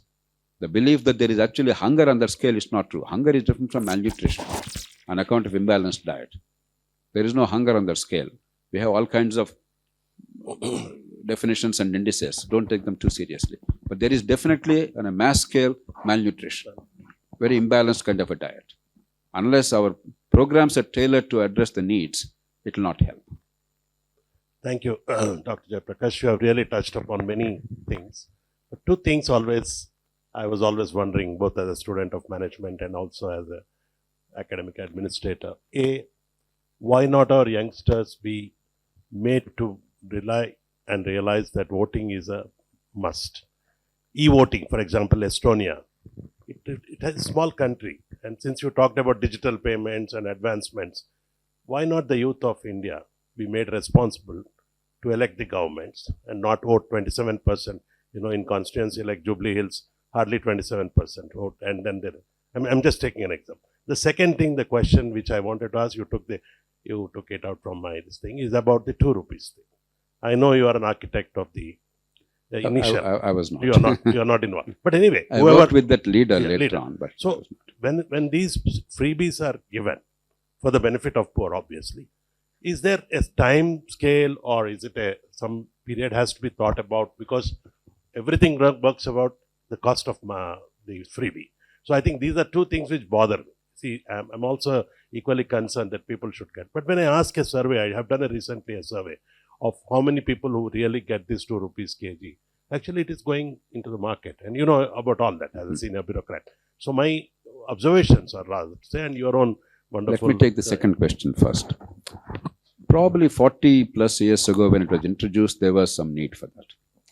But remember the context. When the market price of rice at the time was 3 rupees 50 paise, the government sold at 2 rupees. Subsidy was 1 rupee 50 paise. Today, what's the market price of rice? At least 30, 40? And you now make it 1 rupee and 0? At that time, we gave to X number of people. Today, we give to 2.5 times that number. Not because poverty has increased, because the need to appease the voter in the easy way, not the really hard and sensible way, that has now become dominant. So whether it's union government or the state, something like 80 crore people today get food grains. So it's more a political program than based on the genuine need. If the need is there, it should have been more nutritional thing, much more robust programs, decentralized should have been administered. So now it's a political program. And it has done also a lot of damage otherwise. The imbalanced diet is largely because of this rice. Economists call certain goods giffen goods. It has no additional value, but in the minds of the people, it is superior. Somehow we introduced the idea that rice is superior to millets and other wholesome grains, and instead of consuming them or enhancing the market demand for them, we simply switched over to rice and we messed up the country in a variety of ways. Now the fashionable people are going back to millets. You have the millet, what do you call, restaurants and all kinds of millet foods, etc. But we have done the immense damage. So I am opposed to that kind of a program. But then you can't easily take it away, because ultimately you have to prepare the people, you have to build a political consensus, and you have to replace it by a more robust program like wholesome nutrition, etc. The first question you raised about voting, to be fair, things actually have improved. 30 years ago, when I launched Loksatta movement, things were much worse. A middle class person, urban person almost thought it's a matter of insult to go to voting. How can I stand in the queue along with other people?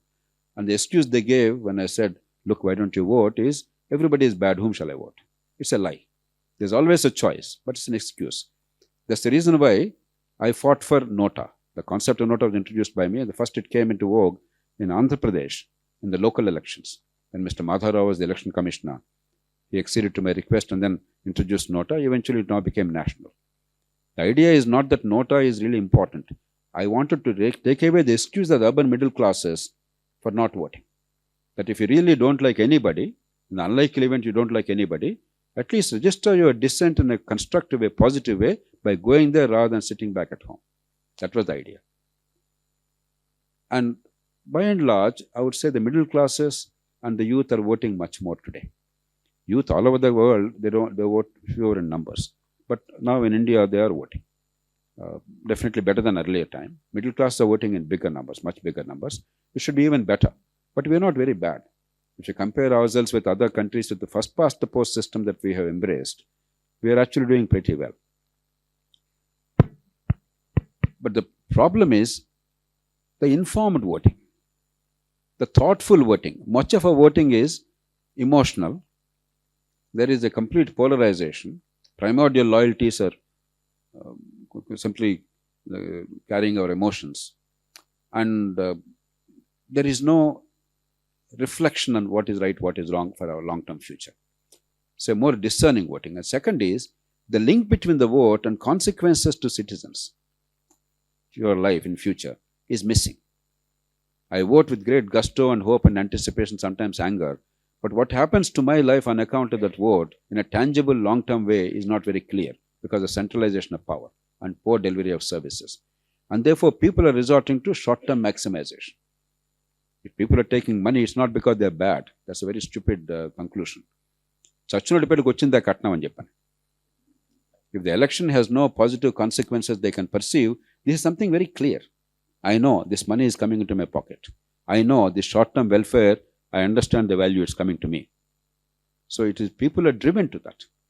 You have to find an answer to that. Now, insofar as the voting system is concerned, not electoral system, voting system, I am a fan of electronic voting. But remember, EVMs are a huge success. And even today, some people who think they know better, without any shred of evidence, talk about EVMs and election being illegitimate and all that nonsense, which is absolute nonsense. I can tell you with categorical certainty. Our problems are plenty in politics, but they're not in the polling booth. However foolishly, sometimes we vote voluntarily. Nobody is forcing us to vote. And our votes are counted honestly. Whoever is elected is respected as the elected government, legitimized, and then gets into office. That much of democracy is prevailing in the country. Still, of late, you see a very sad rhetoric, dangerous rhetoric, delegitimizing the political process, instead of understanding the real challenges of politics. So if EVMs which are settled and discrete machines which are hacking proof, the subject of such controversy and doubt and suspicion, If electronically digital system is introduced, I think it's going to be very hard. So let's introduce that to absentee vote ballots, the armed forces, the overseas citizens. In fact, I believe that we must give dual citizenship.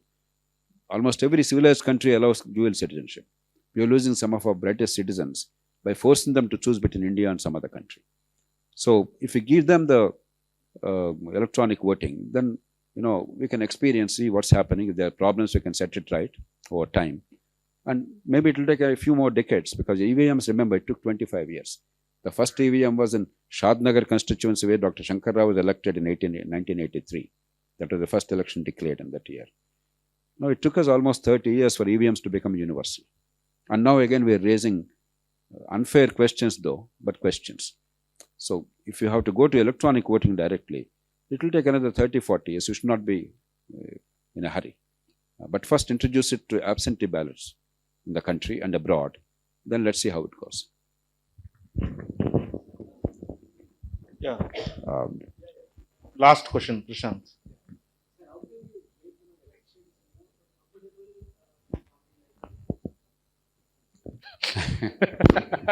That's the wrong answer. The wrong question. Many people think, elections cost so much money. Somehow, if you only create an avenue for collecting that kind of money or distributing that kind of money, then the system will be more equitable and level playing field. That's not the thing. Trust me. For legitimate campaign, the current expenditure ceilings are perfectly adequate. I'm saying with all sense of responsibility. My expenditure in Kukatpalli, one of the largest constituencies at the time, was 4.5 lakhs. Not 1 rupee more. Every rupee accounted for. My adversary, my competitor, one day he was sitting next to me. I don't know who he was. I asked him, parent ఏంటంటే నరసింహరావు అండి అన్నాడు. మీరేం చేస్తారండి అన్నాను. Sir 35 కోట్లు ఖర్చు పెట్టి మీ మీద పోటీ చేసి ఓడిపోయాను నేను. మీకు నా మొహం కూడా తెలీదు. Which is true. Really I didn't, because I told him, I'm sorry that I caused you so much of pain. That's not my intention. I did not think I was competing against you. I was making a point. I was trying to find a way forward for the country. So I did not look at who is my opponent, what he is doing, what is his name also. I didn't bother. Honestly, I didn't know. He was a wonderful man. Until his death, he was always next to me. See, very, very respectful, very courteous, because I had no malice and he had no malice. But the point is, he spent 35 crores. If you campaigning, if your message reaching the people is the issue, the current ceilings are more than adequate, but it's getting better with thanks to social media and unconventional media. 90% of the expenditure is illegitimate and unaccounted to buy the votes and to induce people. Somebody in one of the neighboring constituencies, I don't remember who the MLA is, but I know what happened. Distributed prestige cookers ఉంటాయి కదా, each voter prestige cooker. At least that's better than giving cash, I suppose. Something useful is given, economy is stimulated, some production is taking place. The kind of expenditure incurred, the kind of innovation in inducing voters to vote for you is unbelievable.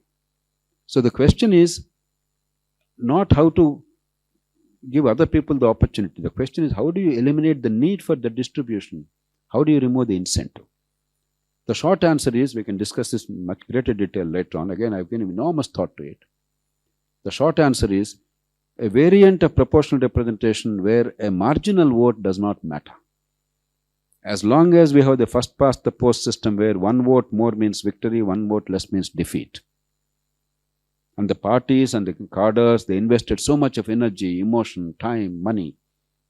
And therefore, like examination going student, this one thing, sir, just one more thing, one more crore will spend, one more fellow will buy. The hope. Now we are trapped in that. It's getting worse. It started in the southern states, minus Kerala. Now we are corrupt in the rest of India, very successfully, unfortunately. Even in Jammu and Kashmir, northeast, terrible. Nowadays, even Maharashtra, state after state is going that way. It's only a question of how some states are behind the curve. So in the short and medium term, I don't see this disappearing on its own. We have to look at a variant of proportional representation, taking care to see that it does not hurt us, because every system has its own problems. There is no perfect system. Every country is unhappy with its own electoral system. So unless we tweak it to suit our needs, our conditions. For instance, we can't afford every caste becoming a party and in a proportional system getting some 50,000-60,000 votes and getting one MLA. India is already fragmented politically.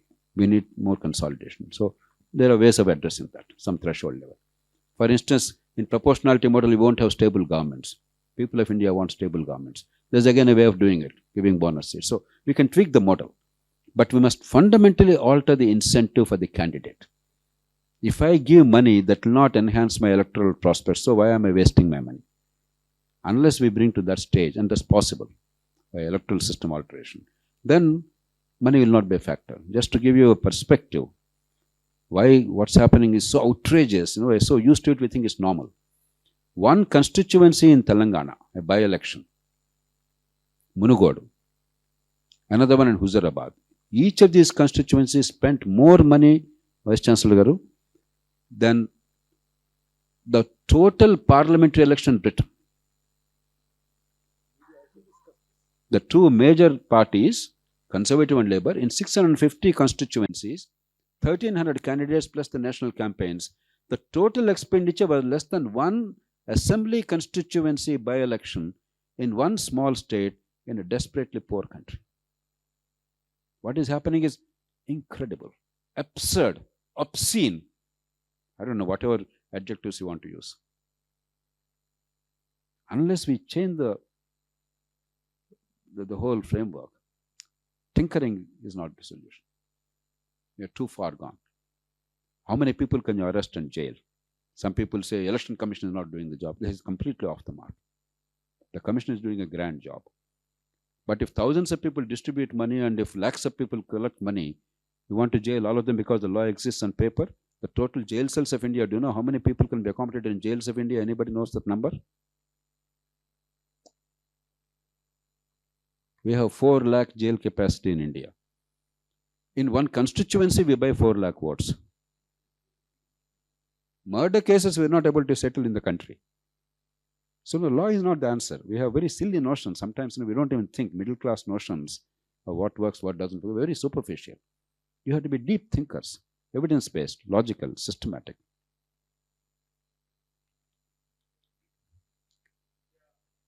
I will take a bunch of questions and Sure. Don't disappoint them. Yeah. They all have been here. Not one person left the room. You should be grateful to them. Yes, sir. Yes. Yes.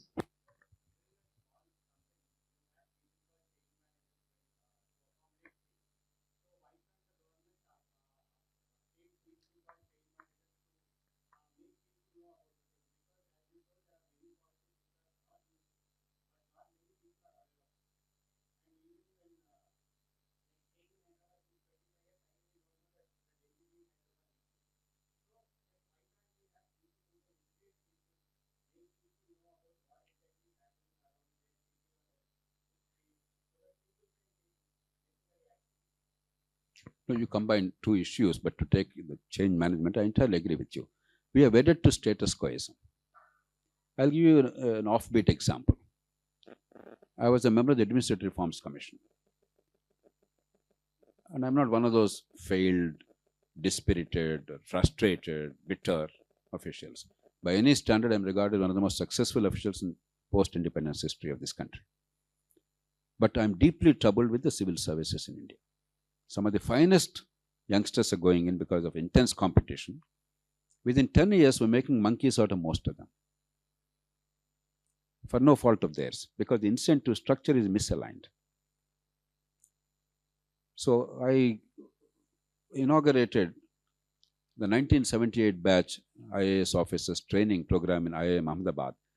Typically, before they become secretaries, Government of India, chief secretaries to states, they have 1 month training program. A good opportunity to reflect, because that's the highest office that you can hold as a civil servant, unelected civil servant in the country. It's a matter of great honor and awesome responsibility. These are all the movers and shakers of India. I pleaded with them. Look, this is your last assignment in government. 3, 4, 5 years later, you'll be citizens. And there is so much that's right with our country. There's so much that is wrong. And these are the three things I mentioned with logic and evidence. What is happening to civil services, why we're underperforming, and what is the way forward. I said, you are the leaders who can transform this. There was a hall like this. There was stony silence. Stony silence. There was not even protest because there was nothing to protest. They had neither the evidence nor the logic nor the moral strength to be able to counter me. And they were not willing to agree because it's a very cozy club. Status quo is a wonderful thing. So why are you bothered? It's not even any corrupt motive. It is just inertia. So I agree with you. Governments and political leadership must proactively manage change. We can't simply play the game as it is played. That's why I keep saying, and that dialogue was used later on in one of the popular films, it's not enough to change the players. We need to change the rules of the game. And there's a way of doing it, not in a revolutionary way, not in a reckless way, not in a whimsical way, but in a logical way, based on evidence, best practices, innovation to suit our requirements, and then finding pragmatic solutions and some amount of compromise in order to reconcile conflicting interests. And I tell you, it's eminently possible. And I entirely agree with the idea that there must be some serious look at the change management. And from outside government, some of us are shouting from rooftops. If there's any one thing I have contributed to this country, it is attempting to look at the country differently and then try and convey to the countrymen and women the way of looking at the country in a systematic way, in a rational way, in a logical way, in an evidence-based way. But it's not enough. We require thousands of such groups. We have very little expertise in India because of educational collapse and many other reasons. So I fully accept that broader proposition, and let's see what we can do. Yes.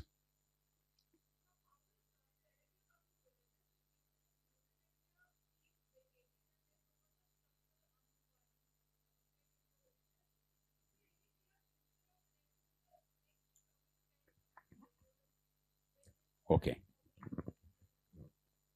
Thank you. I'll take a bunch of questions because I can see your Vice Chancellor, Registrar, and Dean and others are worried, time. Okay.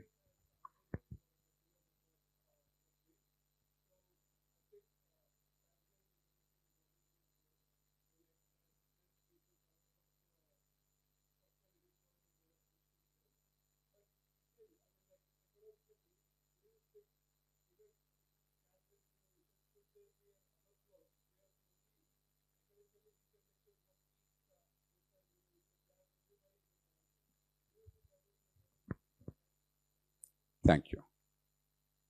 Yes.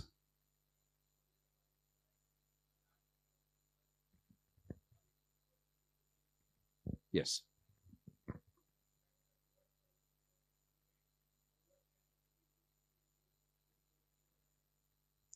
These are all essay questions, but let me try. Briefly, I'll try and answer. And those who are interested, everything I said, there's thousands of pages of literature in my own website, FTR website. If you're interested, 30,000 pages is there. Almost everything I mentioned is backed by solid evidence and research and study. And I never raise problems without a solution. So everything is a solvable problem. So today we can only discuss some. At best I can give you glimpses of that. But those who are interested, please take the trouble to go into whatever area interests you and then challenge it, question it, because if you propose reform, you must be challenged because you can't be whimsical. If perchance somebody embraces that and then implements it, it's a terrible thing. The country will be a big loser. Therefore, we have to really bulletproof it. Whatever we are saying India should do, if we are not able to address the question of why, and isn't there a better option? What is the downside of this particular reform? Unless we are looking at it very carefully, we become like Tughlaq, very whimsical and dangerous. Yes.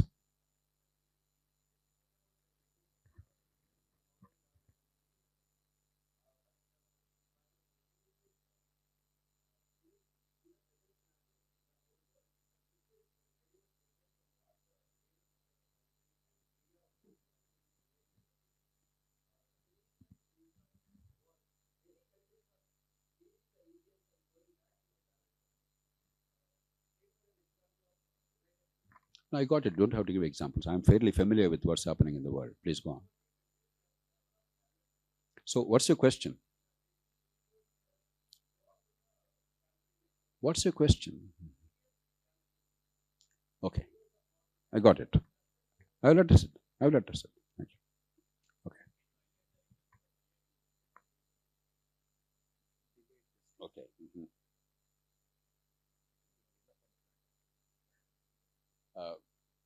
Okay. Yes, I can't ignore a lady, right? Yes.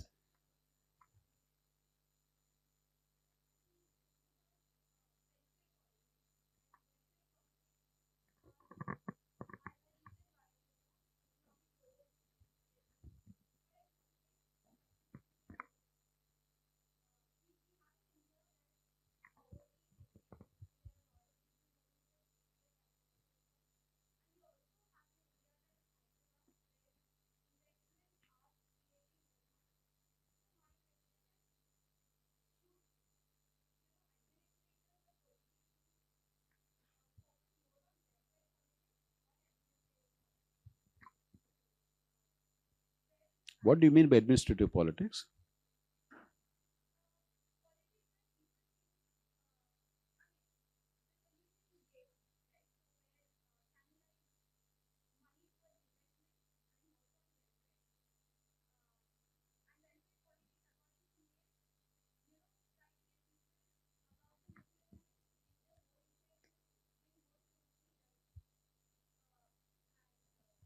Okay.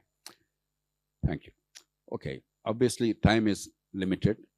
I'll make a few points. Therefore, if you say in 1 hour, you can say nicely. If you say in half a minute, you must say sharply.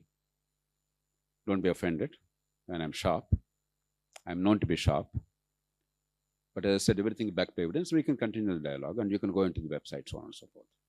First, about this welfare business. I want you to understand first, what is the role of the government?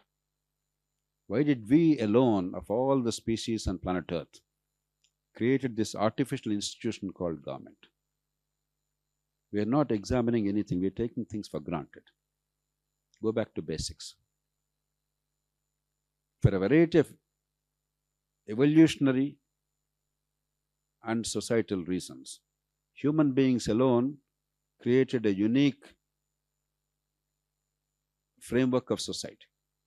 Animals have a small group, and a pride of lions, a pack of wolves, or something else, for limited purposes based on instinct. We have transcended instinct because of the capacity to speak and therefore transmit knowledge, because of the brain power, and because of the unique human need to raise our children for a long time for them to be self-reliant. No other animal has this problem. These are unique evolutionary features that led to certain consequences. And therefore now we can work. You're all people who never knew each other 3-4 years ago. You came from all corners of the country, from different language groups. It's unique to only human beings. Therefore, to meet the collective needs, you required an institutional mechanism. Never forget why we created government. Government is to fulfill the collective needs of a society. What you do individually is your private business. What you study, whom you marry, where you live, how you spend your money, how you invest your money, what kind of business you do, what kind of profession you undertake, what kind of hobbies you indulge in. It's all your private thing. Which film star you like, which film you want to watch. Nobody has a business. But there are many things which are critical for your life, for the fullness of your life, which you cannot individually fulfill. Where do I get water supply? How do I get electricity? How do I commute from place A to place B if I'm not to be an ancient man simply walking in a desert or something? How do I have schooling of reasonable quality for my kids? How do I have health care compatible with modernity? How do I maintain order, that his freedom does not impinge on my liberty or my safety? How do you reconcile individual and the collective? So the government's primary role, in fact, the only moral reason for existence of government is to fulfill the collective needs. Now, in a democracy, all over the world, if you only fulfill the collective needs, it's not politically sustainable. Because there's always a clash between the short-term price you have to pay to pursue the long-term interest. Even in a family, we all Manage it because of the love, the bonds of love in a family and trust. When your parents told you when you were kids, look better, you don't spend all your time on TV or video games. I'm sure there are moments when you said, I hate you, Dad, and shut the door to his face. All of us did it. But because there is love, there is trust, and there is this genetic bond, somehow the families are reconciled. You're where you are today. But the government doesn't have genetic bond. The politicians, they're not part of your family. You have no reason to trust them or love them. It's always a difficult thing to make people pay the short-term price to pursue the long-term good. Therefore, in democratic politics, short-term, what is welfare? It is short-term individual gain. It's individual and it's short-term. You give 2 rupees rice today, tomorrow morning you are getting hungry. You all know the Chinese proverb. Either you feed every day, think that you're doing a great job, or while you take care that the person doesn't starve, actually give him the equipment and teach him how to fish. The long term versus the short term. Therefore, the only viable thing in a democratic society is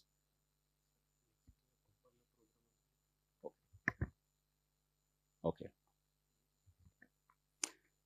I have another schedule, so he's reminding me of that. The only viable thing is have a balanced mix of short-term welfare with long-term investment. And the framework that I am trying to articulate is, you do all the welfare you want, but within the revenues that you have. Not borrowing money at the cost of the next generation because it's affecting intergenerational equity. Because you, the young people of this country, will be forced to pay tomorrow for the profligacy of today. So it can't be no welfare at all. It can't be all welfare. All welfare is a disaster for the future. No welfare is politically unviable and also morally unjust. A modern society cannot accept starvation, cannot accept extreme privation. None of us want it. But a judicious mix is required. So look at it differently. What is the role of the state? That is the central question which is often not addressed. Once you understand that clearly, a lot of problems, you find solutions easily.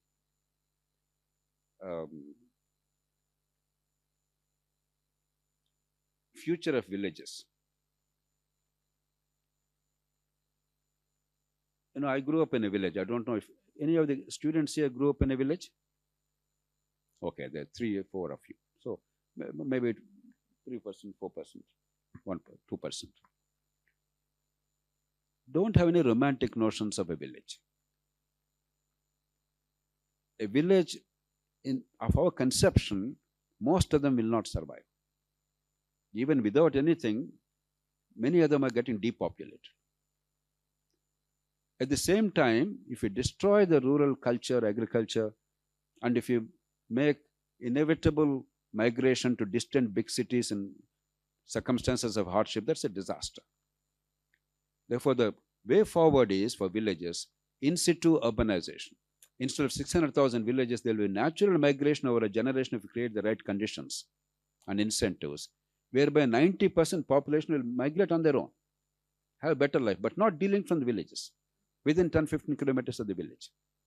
Sometimes you may like to live in a village if that's what you like, but you can commute quickly to the urban area and you can be part of the economic activity unrelated to agriculture or post-harvesting technology. So my expectation is, if you do right, about 80 to 90% of rural population will migrate into these small towns. And as some number, high-skilled people will go to big cities. So let's not worry about that. And villages will have only a small population out of choice, because increasingly, even in Hyderabad city, people are now creating new villages. What is that? All your gated communities, villas, what are they? You are recreating a village, the best of a village with modern amenities, because people like that too. So there's nothing wrong in people living there, but not out of compulsion in a village or a big city. You create opportunities in a manner that are compatible with modernity, economic activity, and community living, without destroying our culture and civilization. I have no illusions about villages as they exist. I know some villages are fantastic. I also know many villages are disastrous. Healthcare. A whole 155 pages detailed book with all evidence and logic is produced. But let me put it this way. We have fantastic advantages in healthcare. I think I mentioned already. We are uniquely privileged to be able to improve our healthcare dramatically at a very low cost. I mean, spending 0.5% GDP extra over a period of time and then significantly improving the quality of healthcare is a dream. Unbelievable dream, because we already spend the lowest amount in the world on healthcare. You just have to design it well because we have many strengths there. The Arogyasri model is a good start, though I would not have started with that as the first point of departure. But it's a good start and a successful model. Though now many states are messing it up because they're not finding funds because they've overcommitted themselves. But the basic model, what is the model based on? It's based on competition and choice. That's the reason why it's working. If you made it a bureaucracy-driven administrative model, it would have been disastrous. The same thing is embraced now by the Government of India as PM Ayushman Bharat. But what Arogyasri has done is, it shifted the economic burden from the individual to the state, which is good. But it has not improved the healthcare outcomes. These are two different things. Shifting the burden is necessary, and too many people are suffering on account of healthcare expenditure. But outcomes have not improved, and there are measures of doing it. There's something called disability adjusted years lost daily. Disability adjusted life years, is it? So there are many indicators. There is no evidence of Arogyasri model improving the quality of healthcare or the outcomes. So while Arogyasri is necessary, how do you now do that? Let me give you two very quick points. One, the primary challenge of India is the primary care, the family care. Whereas the first point of contact for many people is in an emergency when they can no longer postpone it, or when they have a big hospital in the neighborhood, like in a big city, you go to the big hospital. That's why Usmania receives 6,000 outpatients a day, Gandhi receives 4,000 a day, AMS New Delhi receives 10,000 outpatients a day. Each one of them is a world record. It's not a sign of progress, it's a sign of complete failure.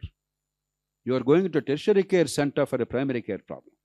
You are completely misallocating resources, and you are not at all giving satisfaction because they are overcrowded. They are not meant for that. They are not equipped for that. And epidemiological transition is taking place in India. When we were medical students, it's all about infections mostly. Today, 72% of mortality in India is on account of non-communicable diseases. Diabetes, hypertension, cancers, autoimmune diseases, their incidence is rising dramatically. They can't be treated like this. There's no one antibiotic which will give. Diagnose early, manage lifestyles, continuously manage them for a lifetime, educate the patients, monitor them. That requires regular family care, not one day dramatic hospital care. So we have to really make available when the same principles of competition and choice. There's no time to go into details, therefore I have to be cryptic on some issues. A primary and family healthcare system accessible to every citizen of India. And it's affordable in India, while giving satisfaction to the doctors in terms of remuneration, giving quality healthcare, and affordable to the country. All three we have to address. The other thing is at the tertiary level, if you go by the private care models world over, look at United States. Just yesterday, Bill Ackerman gave a detailed story of what happened in one hospital in the United States. It's very typical. The costs are escalating dramatically. Technology is coming in. So without commensurate benefit to society in terms of healthcare, cost is going up. We cannot afford that. So we have to have some kind of a rationality and rationing of the tertiary care. Therefore, for those who have insurance, who can afford, let them do whatever they like. But for the rest of the population, we have to identify tertiary care centers, or Gandhi, Usmania kind of hospitals, 150, 200 of them are there. There are ways of improving the quality there, and make sure that they become tertiary care centers free of cost, and eliminate the burden of primary care on them.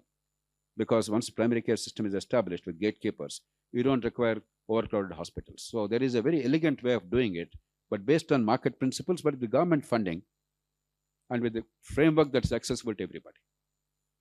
As I said, if you're interested, go deep into this, the detailed papers that were produced. Caste reservations, way out. No, it is a fact that even today, while caste is not the sole determinant, caste is the single most important determinant of backwardness and deprivation and discrimination. Therefore, our leaders were right. Now, we all blame our politicians, but remember, there is almost no other country where all parties came together unanimously from day one and continued that unanimity about affirmative action policies based on caste. There are, of course, many distortions, but the political will is impressive. In progressive legislation, India is second to none. And almost all progressive legislations, without much controversy or dissent, all political parties come together in India. That's our culture. Don't underestimate its importance. You have to understand what's happening in abortion rights in the United States to see how wonderful our system is, despite all the deficiencies. But yes, there are some distortions. In the name of caste, I don't think economic thing will work. Already anyway, 10% reservation is given, Supreme Court accepted, something will happen. But I don't think really that's a way forward, that's a solution. The real heartburn is, in the name of caste, if a collector's son and a minister's daughter get the reservation. Again, in the name of caste, upper caste, but actually a genuinely poor, illiterate family, their child doesn't get any advantage. Then there's a lot of heartburn. I think we can bring in the principle of creamy layer and honestly implement it. Because the people who are losing out on account of this are the genuine people who deserve help, who are suffering discrimination, the really poor among the disadvantaged sections.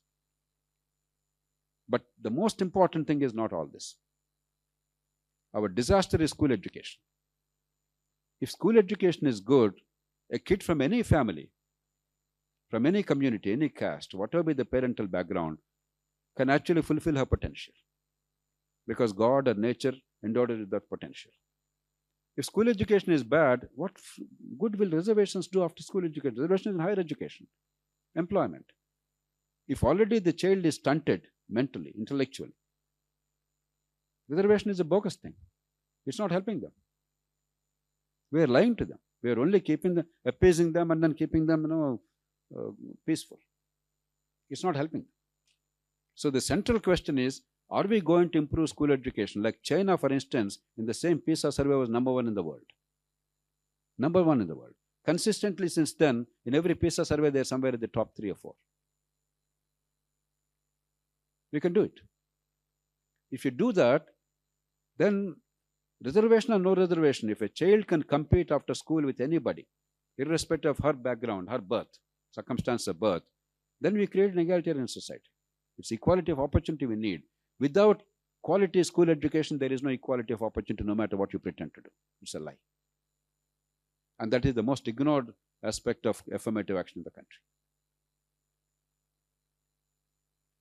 Delayed justice.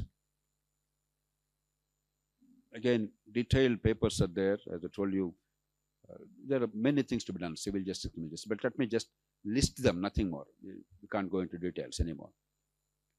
We have to, in criminal justice system, for instance, we have to look at crime investigation. How do you insulate it from political vagaries, but with accountability?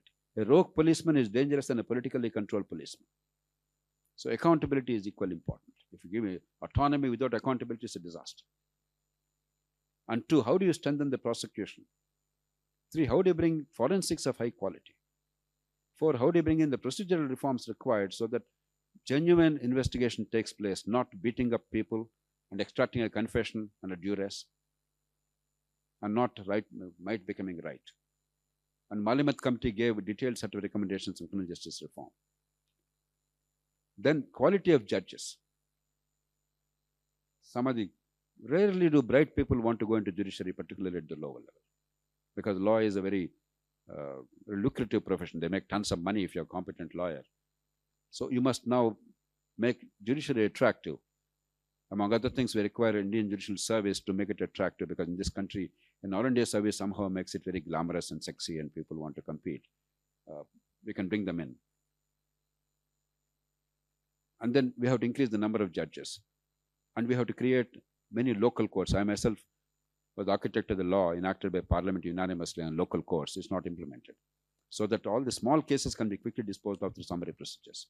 So there's a whole lot of things. There's no one single silver bullet. And with the same system, civil procedures, if you improve, civil justice will improve too, provided the local courts are available for many cases below a certain threshold. So there's a way of doing it, and it's not that difficult to comprehend because the rest of the world is doing it. And somehow in India, we complain, we keep on shouting, but we are allergic to actually doing things in a systematic way. EVMs. There is not a shred of evidence that EVMs are doctored. There's not one single piece of evidence ever submitted. It's all conjecture. But still, it's the duty of the Election Commission to enhance the confidence in the electoral integrity. And the Commission, I think, is doing a good job.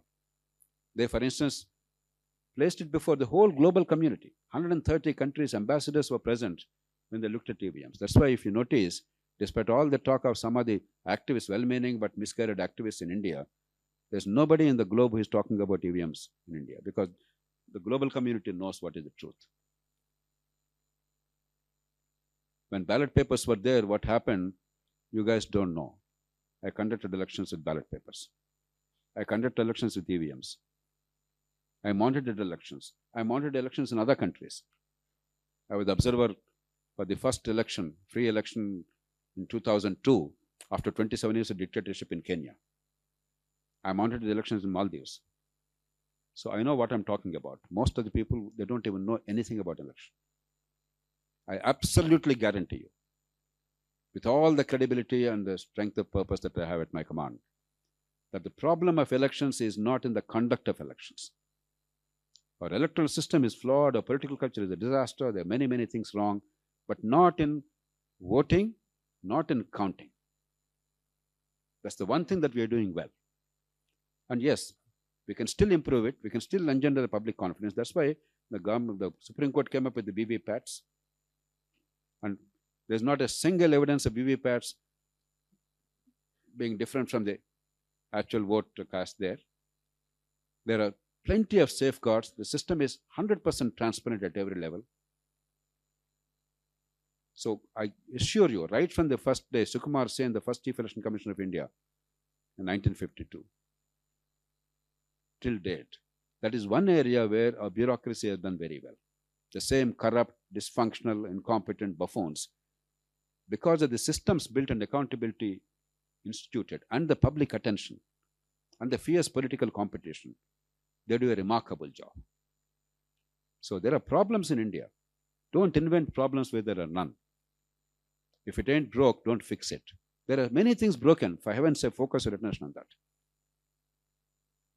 I can again tell you categorically, there is not a shred of evidence of EVMs being doctored. Okay, friends, let me conclude with just one brief statement. I'm a great optimist, but optimism based on rationality. We live in a fantastic age. There is not a problem, not a challenge confronting this country which is not amenable to solution. I entirely agree with the Vice Chancellor. You don't realize how incredibly lucky you are. He was saying privately, I wish I were born 40 years later. I was a younger man. Because there's so much to look forward to. Things that are unheard of, unavailable. Stuff of dreams 30, 40, 50 years ago, they are now well within your reach. Rejoice. Make the most of your lives personally and professionally. But just remember, individual growth and collective good have to go together. It's not because you and I are charitable, we are kind, we are moral, nothing of the kind. Because we are practical. We are enlightened. Because no matter how rich and powerful you get tomorrow as a manager of a company or an inventor or an investor or an entrepreneur, no matter how successful you are, no matter how good life you have, no matter how big a mansion you build, the mosquito that bites the neighborhood urchin will enter your home, bite you or your kids, transmit the dengue virus or chikungunya virus or some other parasite. You too will suffer. My wife and I got chikungunya recently. We are taking as much care as is humanly possible, but ultimately I can't control mosquitoes. What I do in the house is not enough. It has to be collective. So collective good is nothing but controlling mosquitoes, because mosquitoes don't care who you are. They don't care where you graduated from. because mosquitoes are truly socialist. So it is this perspective that individual goals, collective good. They're not separate. They're not two separate silos, they're together. If we understand that and build our institutions and structures and take advantage of modernity, the spectacular scientific advances, our deeper understanding of what works, what doesn't work increasingly, we have a fantastic life ahead for all of you. And don't despair, don't magnify the problems. The world today is better than ever before. It doesn't mean there are no challenges, it could be better still. It's not good enough. And that's what should spur us. But the notion that we live in a terrible world, in an ugly world, is a stupid notion. It's historically wrong. The evidence is conclusive. Never before was there a world with less violence. We have the least violence today. Even this violence is unnecessary. It's shameful. It's tragic.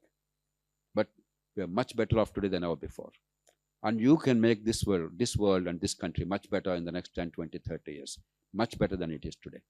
So look at the opportunities and use education as a lever. When Archimedes was asked if he could move the earth, he said, of course I can. Give me a place to stand upon and give me a long enough lever. That's all science and technology and modernity. What is the leverage? How do you use my knowledge, my understanding, my strength as a lever to change things, to do seemingly monumental things? And you have that opportunity as never before. Make the most of it. Once again, thank you for everything and wish you all the best.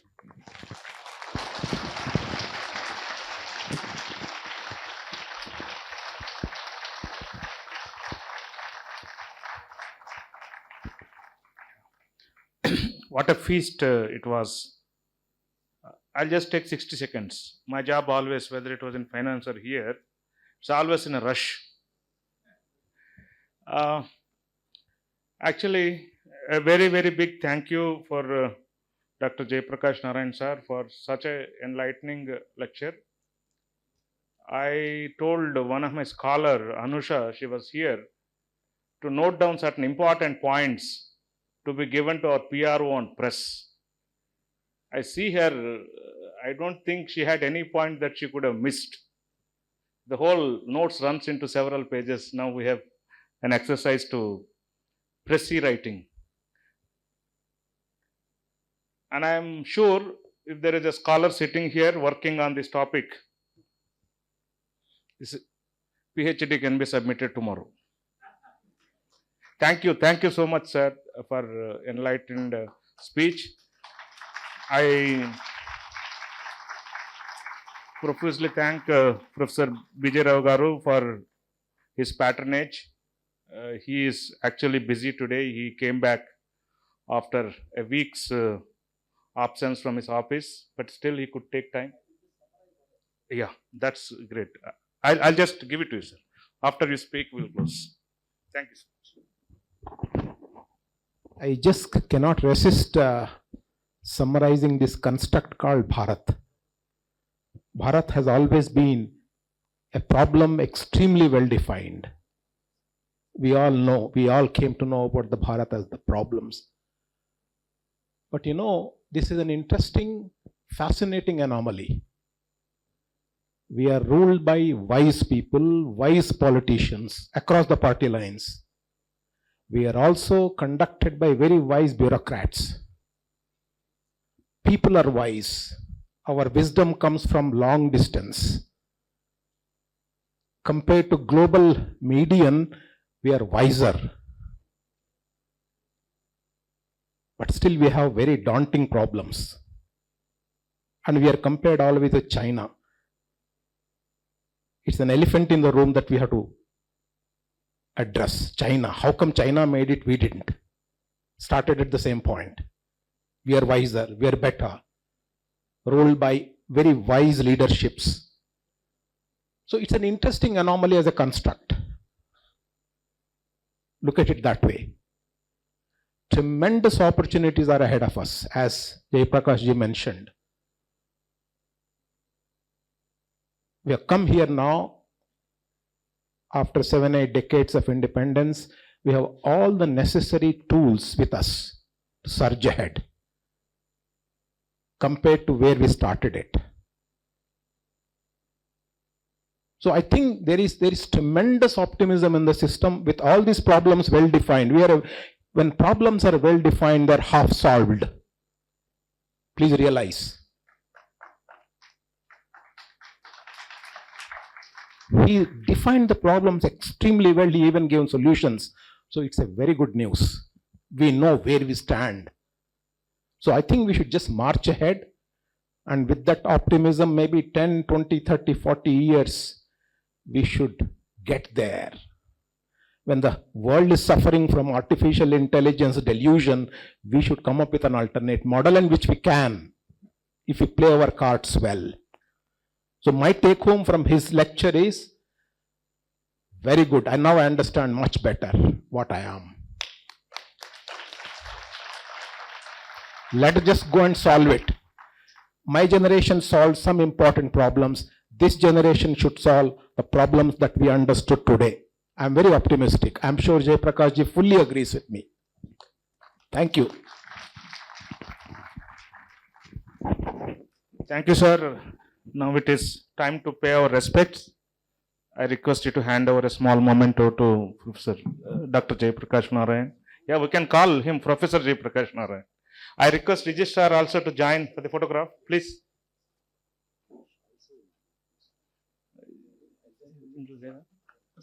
Okay. Just have a photograph.